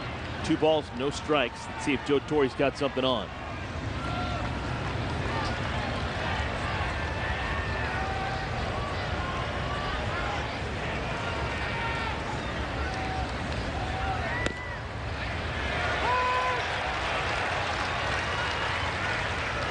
Sometimes when you've got a hitter up there that you'd like to see go the other way a little bit more often, a hit and run's a good way to do it. You force him to try to hit a ground ball to the right side, hit it past Kinsler at second base.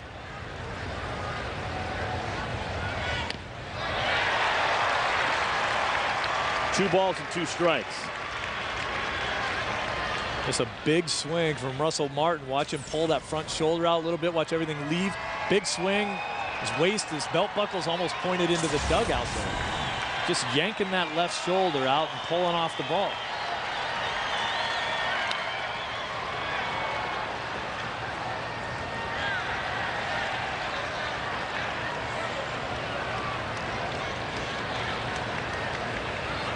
Dodgers still 7 games ahead of the San Francisco Giants in the NL West. Still 18 games over 500.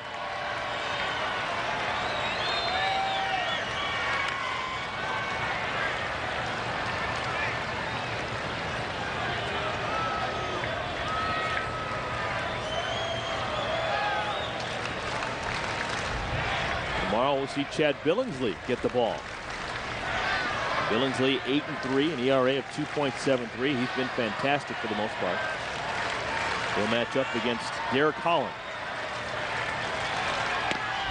He throws him with a 93-mile-an-hour steamer out number 2. That really did a great job of working the strike zone. Went outside, inside, went back outside for the strikeout right there. That's a nasty pitch on a corner. Tough one to pull the trigger on, but with 2 strikes, Russell knows that he got to try to flick his bat out there, maybe hit it into right field or get a piece of it, foul it off somehow and stay alive, but just got caught looking for something else. So here comes the best number 9 hitter in anyone's lineup in all of Major League Baseball. Matt Kemp, 1 for 2 so far today. Takes breaking ball downstairs.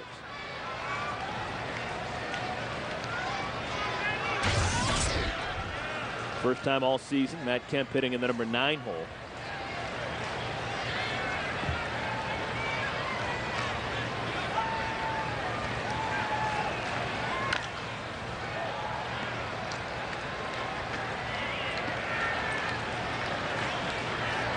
Joe Torre's seen a lot of this. Low scoring outputs for the Dodgers over the last couple of weeks. This is a team that was leading the league in runs scored. Just hit the skids. The last 14 games, Dodgers averaging 2.5 runs per game. Still on the year, they're averaging 5 runs a game. So it's gone down a tick, but still pretty good. Dodgers still lead the National League in team batting average, hitting .279. But as recently as 2 weeks ago, when the Dodgers were in Chicago taking on the Cubs, they were hitting .291 as a team. For me, the way the Dodgers play, the 10-hit mark is the plateau that they need to reach in order to win games consistently. Well, they're halfway there right now. Dodgers will run on 5 hits, no errors. The Rangers will run on 3 hits. They've made 2 errors. I'd like to see Gurley try to throw the pitch that he struck Russell Martin out on and try to do that same thing to Matt Kemp. If you throw him a fastball down and away right here, you're coming right into his wheelhouse. Oh my! High shot deep to left center field. Murphy's back. It's gone! A 2-run shot for the Bison.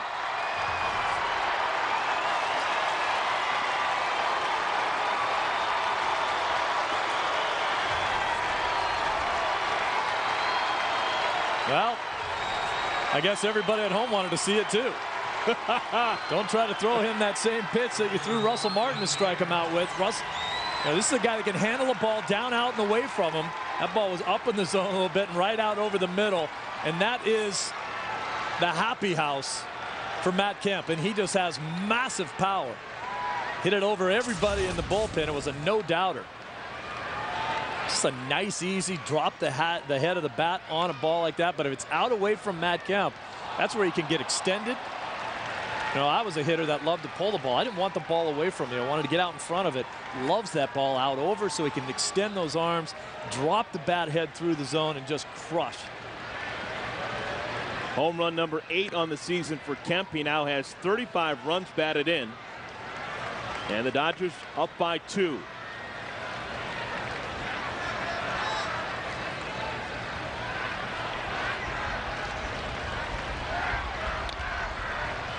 High pop-up, shallow left. Going out the shortstop, Andrews. This is going to end the inning. Top of the 7th, draws to a close for the Dodgers. They get 2 runs off of Jason Grilling. Once the lights have been turned on, both offenses have been turned on. Matt Kemp, deep home run, scores 2, and the Dodgers lead 3-1. Right now, try the mini Buffalo Ranch chicken sandwiches.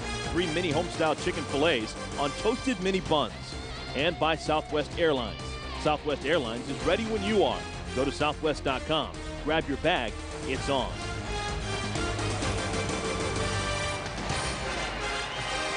Matt Kemp, a 2-run home run in the top of the 7th inning. Dodgers up by 2. 3-1 our score. New pitcher coming on for Joe Torre, Ronald Belisario. I don't know if it's a correct term to use, considering we did have the lights out here at the ballpark, but Belisario's been lights out. He comes in the game, he can pretty much erase some stuff. He has figured out how to harness his pitches. He was a wild thrower when he first got up here. Spent 6 years in the minor leagues, and his ball has great movement to it. David Murphy hits it right side, scooped up by Hudson, out number 1. Difficult play made by the O-Dog. That shows you the great range that Orlando Hudson has to his left and his right, for that matter. But look at how far towards the first base line he's going. Look at how many steps he's running. Snags it, reverse pivot there. Much easier to spin around that way than to try to stop your momentum and go the other way to square up your shoulders and make that throw. Excellent defensive play. 1 up, 1 down. Here's Marlon Byrd, 0 for 1 with a walk. Takes a 95-mile-an-hour fastball for strike 1.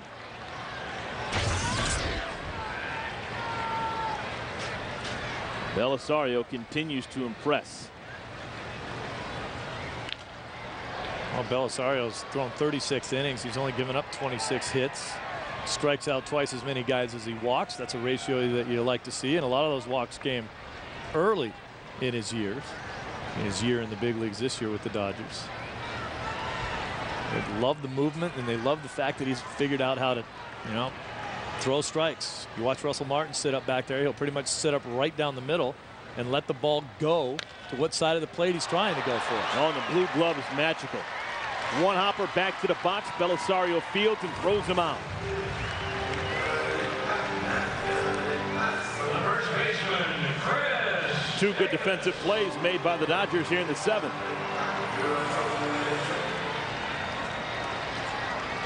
Steve, I was talking to Joe Torre just a couple of days ago, and we were talking about Belisario, and he said, I'll be honest, beginning of the season, I had no idea what I was going to get when I put Belisario in the game. Didn't know how to use him, when to use him.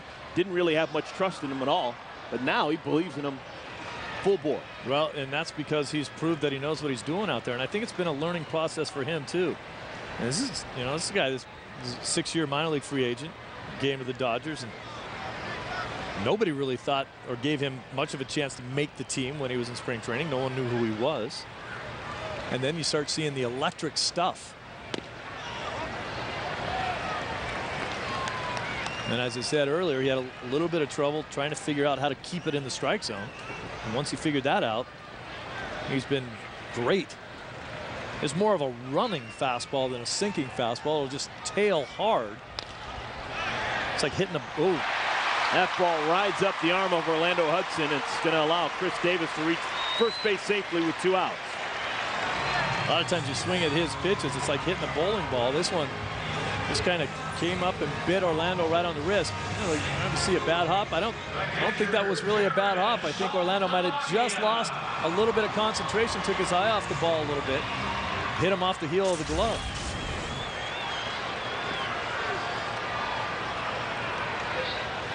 They're going to score that one a base hit for Chris Davis. That's just the fourth base hit of the day for the Rangers. It's a hometown base hit, too. If you're the official scorer, how do you score that? Well, you'd have to range a decent amount to his left. Ball was hit well. I do think Orlando Hudson makes that play 9 times out of 10. How about any Major League second baseman? Rick Honeycutt talking to his battery right now. Well, get everything you want on your next trip to Dodger Town with 3 tickets, Dodger dogs, sodas, t-shirts, hats, a beach bag full of souvenirs, peanuts, and parking, all starting at just $99. Visit Dodgers.com/specials and call 866-DODGERS and get more thanks to the Dodgers and JetBlue. You know what? I think Orlando Hudson would agree that it probably should be an error. I think you're right. But he made one yesterday. I'm sure he doesn't want the error. You never want the error. Hey, you know, I will talk till we're blue in the face about how great a defensive player Orlando Hudson is, but even great players make errors sometimes, and you're right. I think he would tell you all day long that he should have made that play. Saltalamacchia hits the first one foul.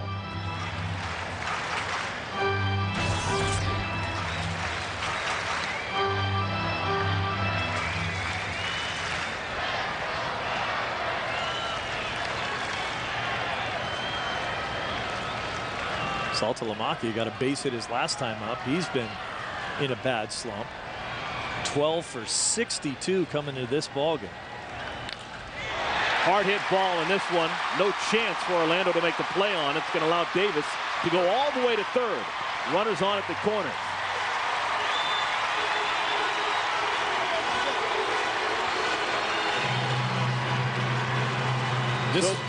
Go ahead. The play not made. And all of a sudden you got a rally here for the Rangers. Absolutely. And you know, you look at Belisario, you got guys on first and third now. You have the 2 outs, you can get out of this inning. And you think, oh, they're starting to hit him pretty well, but he's a sinker ball pitcher. He's throwing ground balls. Occasionally those ground balls are going to find holes. That ball up the middle, and the ball that was off of Orlando Hudson's glove. Now you got Troncoso down there in the pen, heating it up.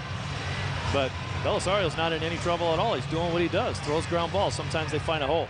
And a little bit of housekeeping. The Dodgers do have Jonathan Broxton back at Joe Torre's disposal. Broxton wasn't here for the game yesterday. He was with his wife, the birth of their son yesterday back in Georgia. He's now back with the team. Everyone's healthy and happy. So Broxton is back to close the door should he be needed. Pinch hitter now. Elvis Andrus, his night is done, replaced by Hank Blaylock.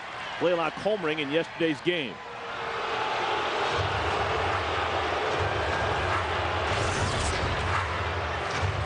More than likely, Omar Vizquel will come on defensively in the 8th inning to replace Andrews. And here comes Joe Torre. The fake to third, look to first, I think was just a little ploy to allow a little bit more time. The bullpen. And Joe Torre. This is the second time for the mound here in the 7th inning, so he's going to have to take the ball. Belisario is done. Ramon Troncoso will come on. We'll tell you more about Troncoso when we come back. He inherits runners on at first and at third.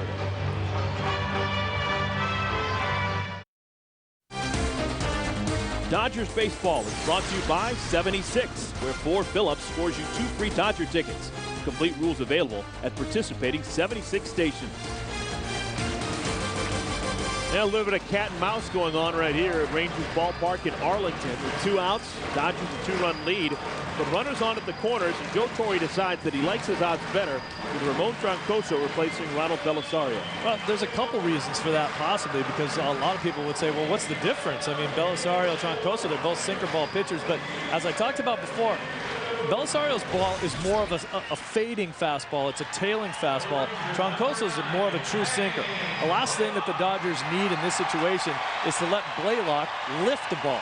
You bring Troncoso in so that he can't lift the ball and hit it out of the ballpark. He'll beat balls into the ground a little more so than they would against Belisario. Now, the second question there is, what about Brent Leach, the lefty, who came in to throw to just one hitter last night? Go lefty on lefty with Blaylock. First pitch to Blaylock. Breaking ball downstairs. All this began with 2 outs. Chris Davis hit a shot that Orlando Hudson couldn't handle. It was called a base hit. And Jared Saltalamacchia a single, allowing Davis to scamper to third. Dodgers up by a pair. This ball hit towards center field, hanging up in the air. Kemp underneath it, makes the play. Dodgers dodge a bullet. Troncoso comes on, does his job, retiring Blaylock. Dodgers still up by 2.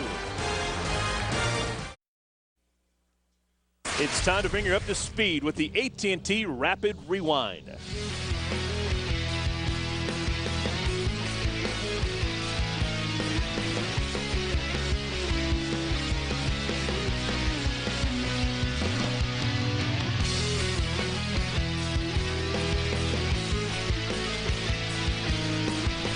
AT&T, the nation's fastest 3G network. AT&T, your world delivered. Through 7 innings, Dodgers on top of the Rangers by 2. 3-1 is our score, and the parade of pitchers continues. We'll tell you about the new pitcher in a moment, but first things first, arguably the finest defender ever at shortstop now into the game. Omar Vizquel replaces Elvis Andrus. Vizquel, 42 years of age. We saw him in the starting lineup yesterday, now coming on as a defensive replacement here in the 8th. And the new pitcher is Darren O'Day, former Angel, also spent time with the Mets earlier this year, recently joining the Texas Rangers. Yeah, look at him. Talking about lights out. ERA of about 1. 16 2/3 innings, give him 9 hits. Last year with the Angels, O'Day, 30 relief appearances, 0-1 with a 4.57 ERA. Spent 3 weeks beginning of the season with the Mets before coming over to the Rangers. Against Furcal, Hudson, and Ethier here in the 8th. It's not a great sample section, I guess, when you're talking about just over 16 innings, but opposing team is hitting a .167 against him right now. Raffy hits this one well to center field. Boyd going back, still going back, makes the play. About 395 feet from home plate, out number 1. Well, they've been running him all over center field during this series, and he's tracking everything down. Sometimes it hasn't looked that pretty, but he's made the plays.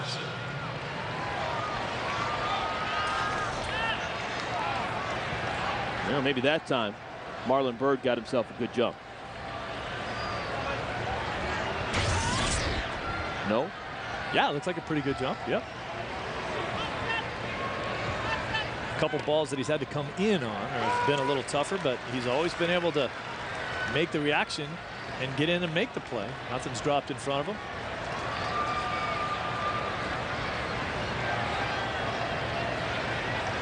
Orlando Hudson has hits in his last 2 times to the dish. Comes up empty on that pitch. 0-2. Steve, I was writing on our blog yesterday, Psychology. You can find it on Dodgers.com. Psychology. Steve and I give our thoughts, observations about the Dodgers, life on the road, all that kind of fun stuff. And I was talking about how much I really like this ballpark. I think this ballpark is really cool, besides the heat. I really like all the deep greens. I like that right center field, the overhang, and that patio area. I like the center field vista we're looking at. I like the signs on the outfield fence. But one of the things that I really think is special, and I don't know if we've seen it so far today, I don't know how many of these things they sell, but I know they sell these massive turkey legs. These turkey legs that look like you're eating a piano leg. It costs like $7, $8, but you feel like Henry VIII when you got one of these things. Ball is fouled off the foot of Orlando Hudson. I don't know if we can find one of these shots. Oh, there it is. That's what I'm talking about. That's not an ice cream cone. That's a turkey leg. He's killing it too, isn't he? He's getting a red. That thing looks like it's all pepper encrusted or something. It looks good. He's gonna have to. Oh, oh, you gotta wait share. a minute. Wait a minute. Get out of there. No, you're kidding. He can't get in there to get a good bite.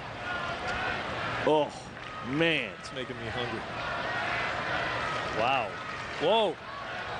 You can wrap that thing up. That's about 3 meals right there.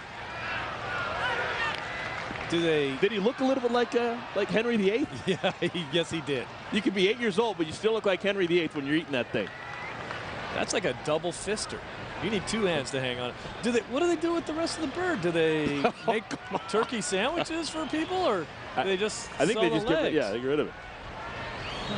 2-2 pitch. They don't get rid of it. I'm sure it goes, They got some nice carved turkey sandwiches going on too, I bet. Sure. Somewhere. It's that good dark meat. Moist and delicious. Whew. Break a couple of bats, all else fails, grab that turkey leg and take a couple swings of that. Good battle here for Hudson. 2-2 pitch, misses inside, almost grazed him. Since the lights have come back on, the Dodgers have scored in both innings. They were scoreless through the first 5. They scored a run in the 6th, and they scored 2 in the 7th. Nobody could see.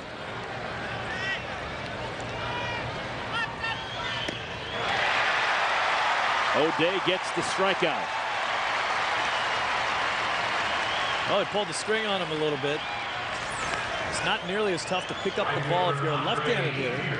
It's just kind of a big changeup that stayed up in the zone, dropped out of it at the very least, or at the very last part of that pitch. And lefties can pick up O'Day's delivery a lot easier than you can if you're a right-handed hitter.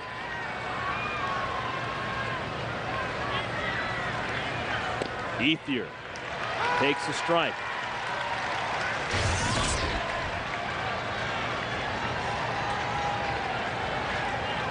Ethier doesn't have a hit so far in this series. Went 0 for 2 with 2 walks yesterday, 0 for 3 so far today.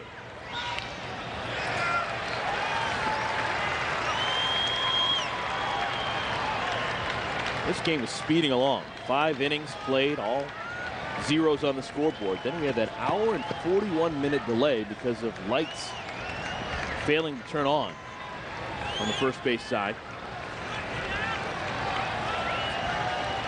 You know, it's unfortunate. Certainly nobody wants to have a delay in any kind of ball game for any reason at all, but for the safety of the players, it's important that they play the game the way it's supposed to be played. And you know, the players don't want to hang around. The fans have been sitting there for a long time. You and I don't want to do a game until 3 in the morning, but you do what you have to do in order to make sure that the players that are out there, that these teams are investing millions of dollars in, make sure they're safe.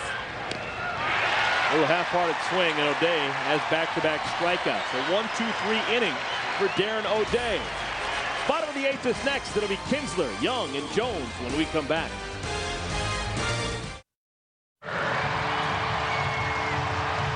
Three-1 Dodger lead as we play the home half of the 8th inning. Big blow in this game for the Dodgers. A 2-run home run with 2 outs in the 7th inning by Matt Kemp. Now Ramon Troncoso beginning his first full inning of work. Dealing with Ian Kinsler, throws fastball, strike 1. Kinsler, Young, and Andrew Jones. Breaking ball for a strike.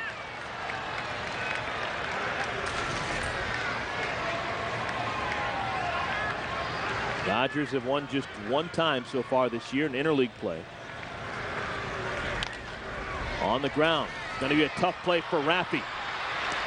Still with a great arm, he gets Kinsler for out number 1. That play was a lot harder than it looked. Yes, it was. That was a play that should have eaten him up. He got caught in between a hop only because he had to go get the ball.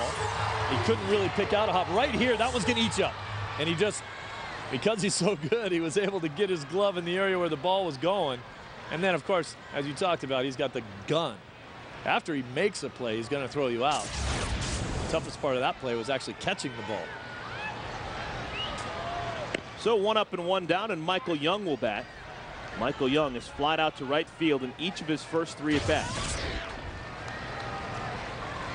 He thinks he can get one past Andre Ethier. He's going to keep trying until he does, I guess. That's going to go the other way and get himself a base hit. Single to left field for Michael Young with 1 out, a runner aboard for the Rangers. Hey, Dodger fans, stay connected with the Dodgers and Dodger fans around the world at Dodgers.com/connect. Become a fan on Facebook, follow us on Twitter, or get inside the Dodgers with their front office blog. Find all these and more at Dodgers.com/connect and stay connected to your favorite team.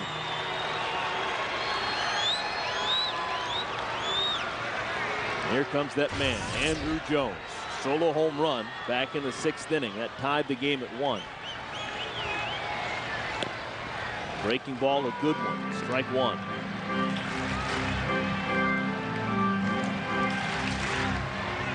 Andruw Jones played 75 games a year ago with the Dodgers, hit 3 home runs.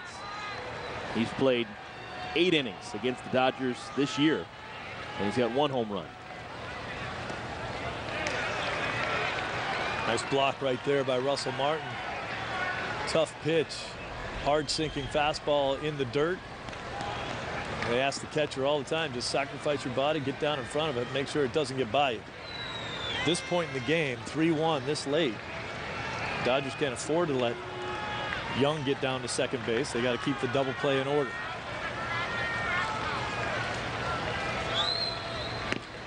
Oof.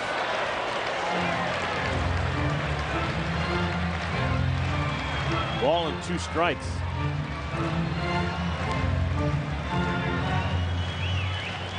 What would work here for Troncoso against Andruw Jones? Well, he's had a lot of trouble with sliders down and away.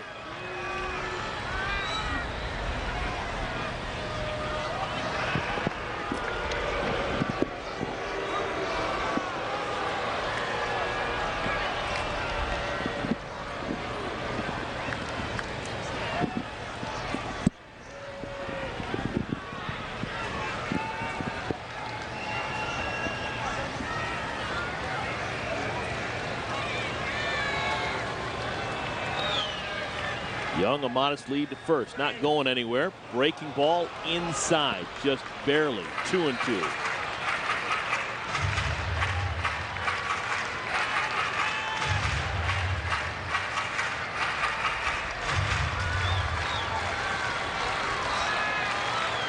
Randy Wolf started for the Dodgers.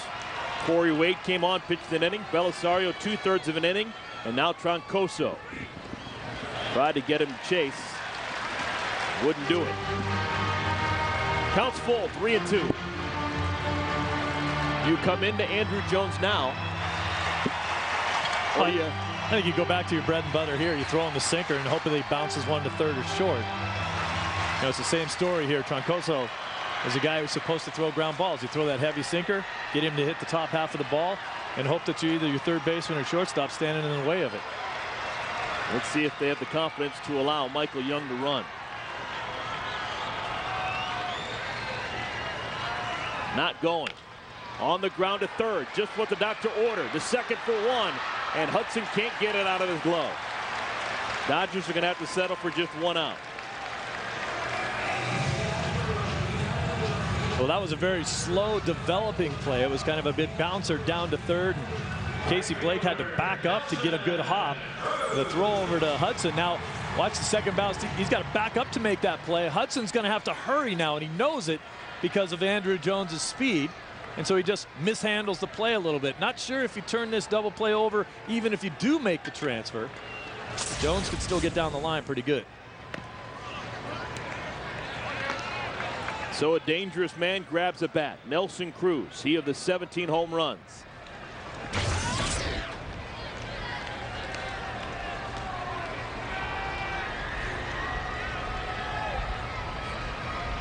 This guy really reminds me of a guy that he was once traded for.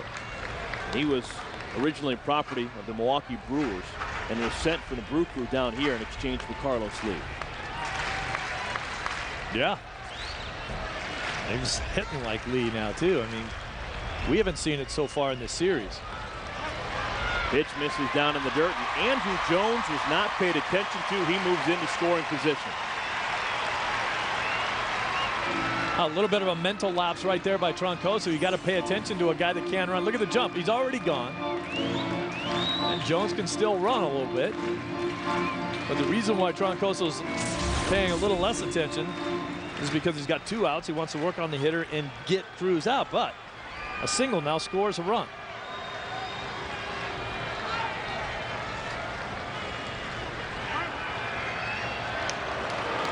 And Russell Martin calls timeout. He wants to talk things over with John Coso, just to clear up a little bit of something. I actually have my transaction history a little bit confused there. Carlos Lee was traded with Nelson Cruz. Mid-season deal a couple of years ago from Milwaukee down to Texas. If you recall that deal, Francisco Cordero went from Texas up to Milwaukee. Yeah, I think it was Carlos Lee and Nelson Cruz coming to Texas in exchange for Kevin Mench, Lance Nix, and Francisco Cordero.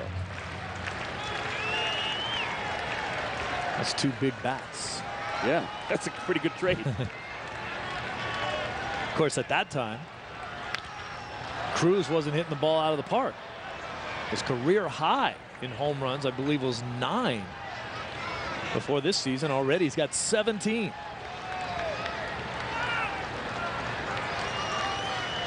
And he had 22 home runs in 176 big league games coming into this season. Different player. 2-2 pitch. Stays alive, flips it out of play. That's one of those at-bats right there where if you swing and miss it, that one, obviously you're out. If you can get a piece of it, take an emergency hack, foul it off, do something, gives you a chance to get another pitch that might be a better pitch for you to hit. Maybe you get a mistake now. Troncoso's got to bear down and get him out.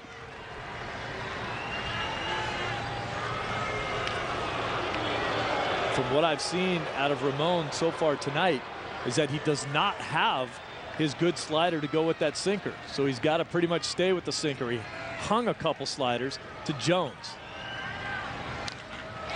Into center field, Matt Kemp makes the play. He was zigging, he was zagging, but it's still out number 3. Now he's laughing. We played 8th here in Arlington, Texas. Matt Kemp saved the day. That ball almost got over his head and all the way to the wall.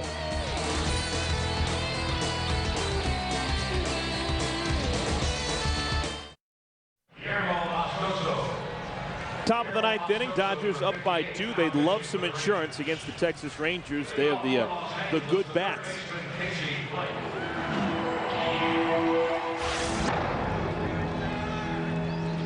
New pitcher coming on for Ron Washington's team. It's the 5th pitcher of the night, Guillermo Moscoso. Well, this is his 2nd stint with the Rangers, up and down a couple times. Hasn't had the opportunity to throw a lot of innings. You see he's been in just his 3rd game now. Giving up 5 hits and a couple runs in those 3 innings pitched.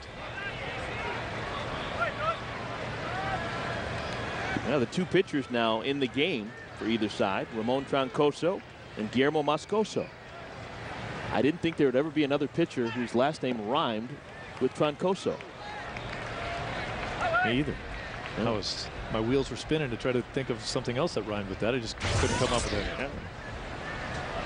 The only 2 pitchers. Because I thought whatever I came up with would be so-so. Oh, there you go. You're stepping up in the world. Casey Blake hits a rocket to center field. That's off the wall. Extra bases for Casey Blake. He'll check in at 2nd, think about 3rd, but settle for a leadoff double. Finally got one over the head of Marlon Byrd out there in center field. He's been tracking everything down. You see the big puff of smoke coming off the bat. A little extra rosin on the end of that bat, and then a little bobble there by Casey Blake.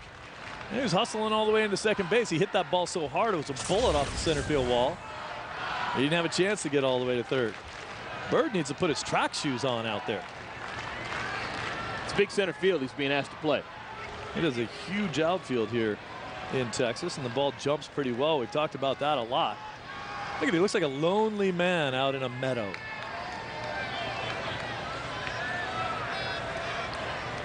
There's a lot of room between he and the next guy. Murph, come on over and help me.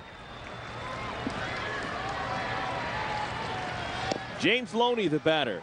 And Loney takes downstairs, ball 1. James has taken the collar so far today. Well, James still has to try to think about playing fundamental baseball here, even with a 3-1 score late in the game. You got to try to get the ball to the right side and get Blake over to third.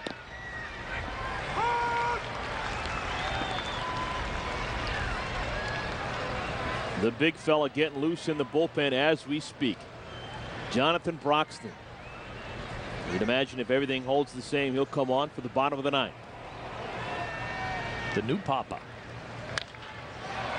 High pop-up, right side. Tagging from second. Casey's going to try for third. Here comes the throw from Cruz. It's a good one, but not in time. Pretty good toss from right field. Yeah, there are certain times when you're an outfielder where you don't really have to worry about hitting the cutoff man. I mean, I like to play fundamental baseball as much as the next guy, and I think you should throw the ball on a line, but there's nobody to cut off here. There's not another guy on base that can move up. So all you do is elevate that ball up a little bit higher, and so that it travels a little further. You can air it out, if you will, and give it your best shot to try to throw the guy out at third base.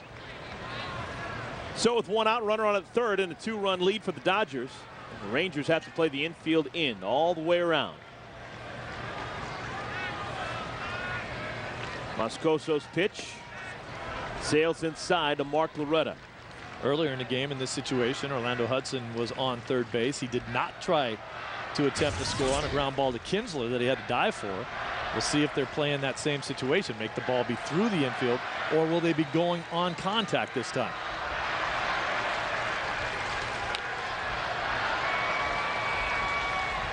I think Joe Torre manages a little more conservatively in this situation. I think he's thinking right now, with one out, why run myself out of the inning? Why don't I give myself 2 chances to score this run? So I believe that they're in that same situation. I believe they're telling Casey Blake, do not go anywhere unless the ball gets through the infield.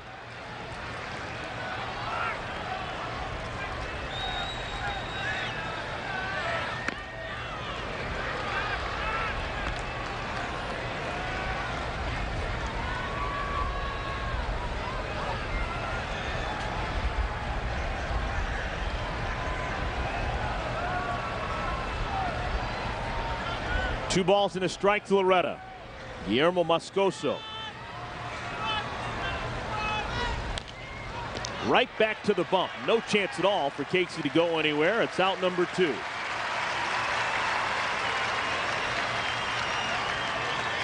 That was kind of just a backup slider that turned into a jam sandwich there for Mark Loretta at the plate. Sometimes you're a hitter and you see a slider coming in, you want it to break. You're waiting for it to break so that you can get to the barrel of my bat. That thing just kind of spun and stayed right in on him, and a little backup slider that jammed it. So that'll leave it up to Russell Martin. Infield moves back to their normal depth, and Russell hits it foul first base side. Hey. So there's only a few times in your life where you're just hanging out with a bunch of strangers and you get high fives from them because you caught a baseball. It's like you're not going to hang out at the mall and just walk around, give everyone high fives. But if you catch a baseball at a ball game, people coming out of the woodwork to come and shake your hand.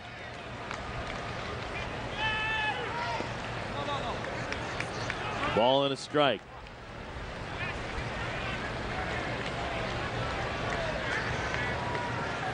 Looking towards the bottom of the 9th inning. The Rangers will have David Murphy, Marlon Byrd, and Chris Davis.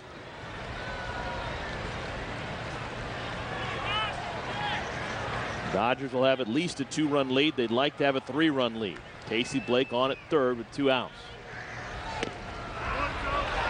Whisker outside, 2-1.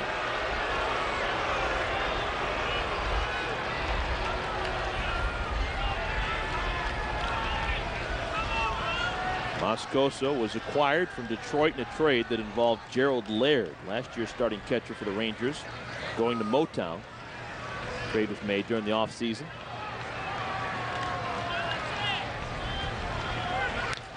Hard hit ball right to the first baseman. Chris Davis sucks it up, steps on the bag, side retired.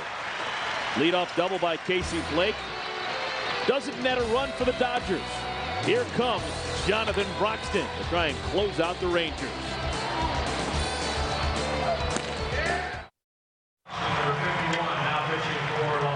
Ninth inning, Dodgers trying to avoid their first 3-game losing streak of the season. You got to like their chances.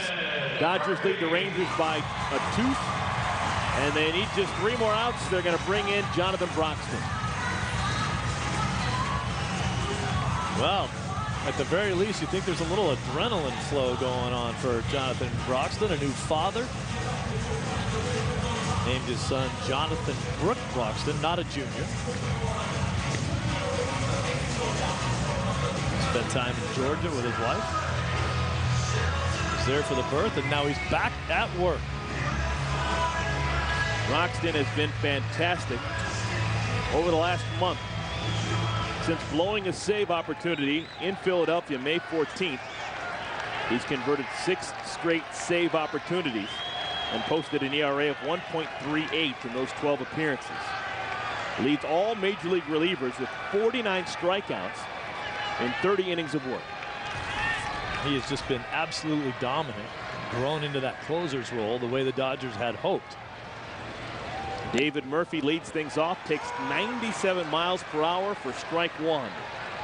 And that's really the difference in him, is that he pounds the strike zone now more than he used to. He doesn't pick around and try to be too fine. He's like, hey, I got a 97-mile-an-hour fastball and a nasty slider. Try to hit it.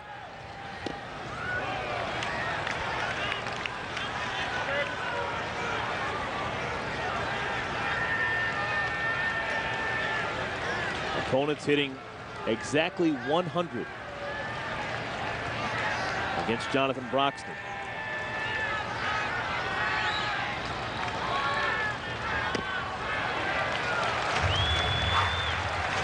Counts now 2-1.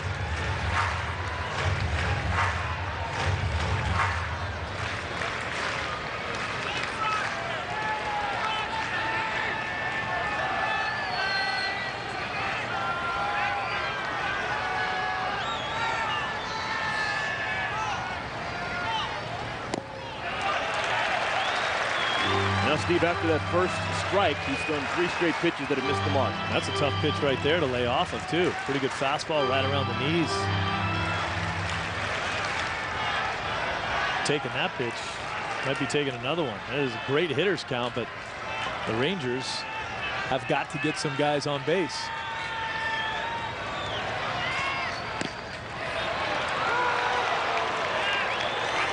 Three balls and 2 strikes.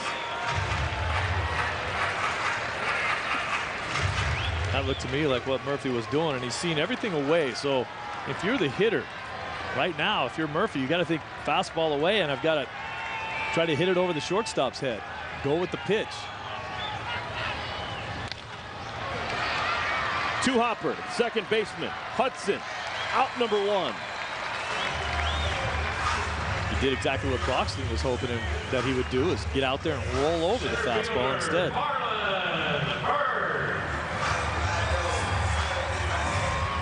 A lot of times when a guy is pitching against you, the hitter will actually try to swing harder, when it should be the exact opposite. You should relax a little bit more, just take a little bit easier swing, let the power of the pitch do the job, and you certainly have to go with the ball more often. You saw a lot of riding fastballs away, away, away.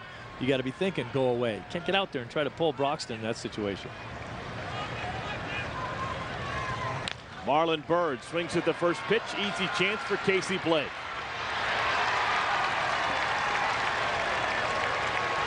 Rangers down to their last out.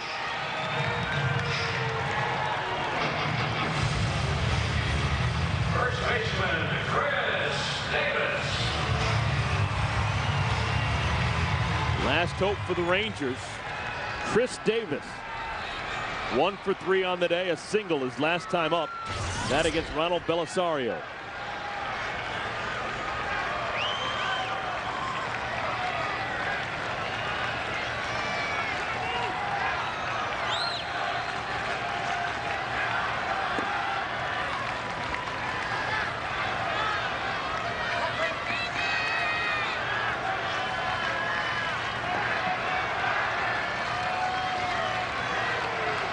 Broxton with 14 saves and 16 opportunities.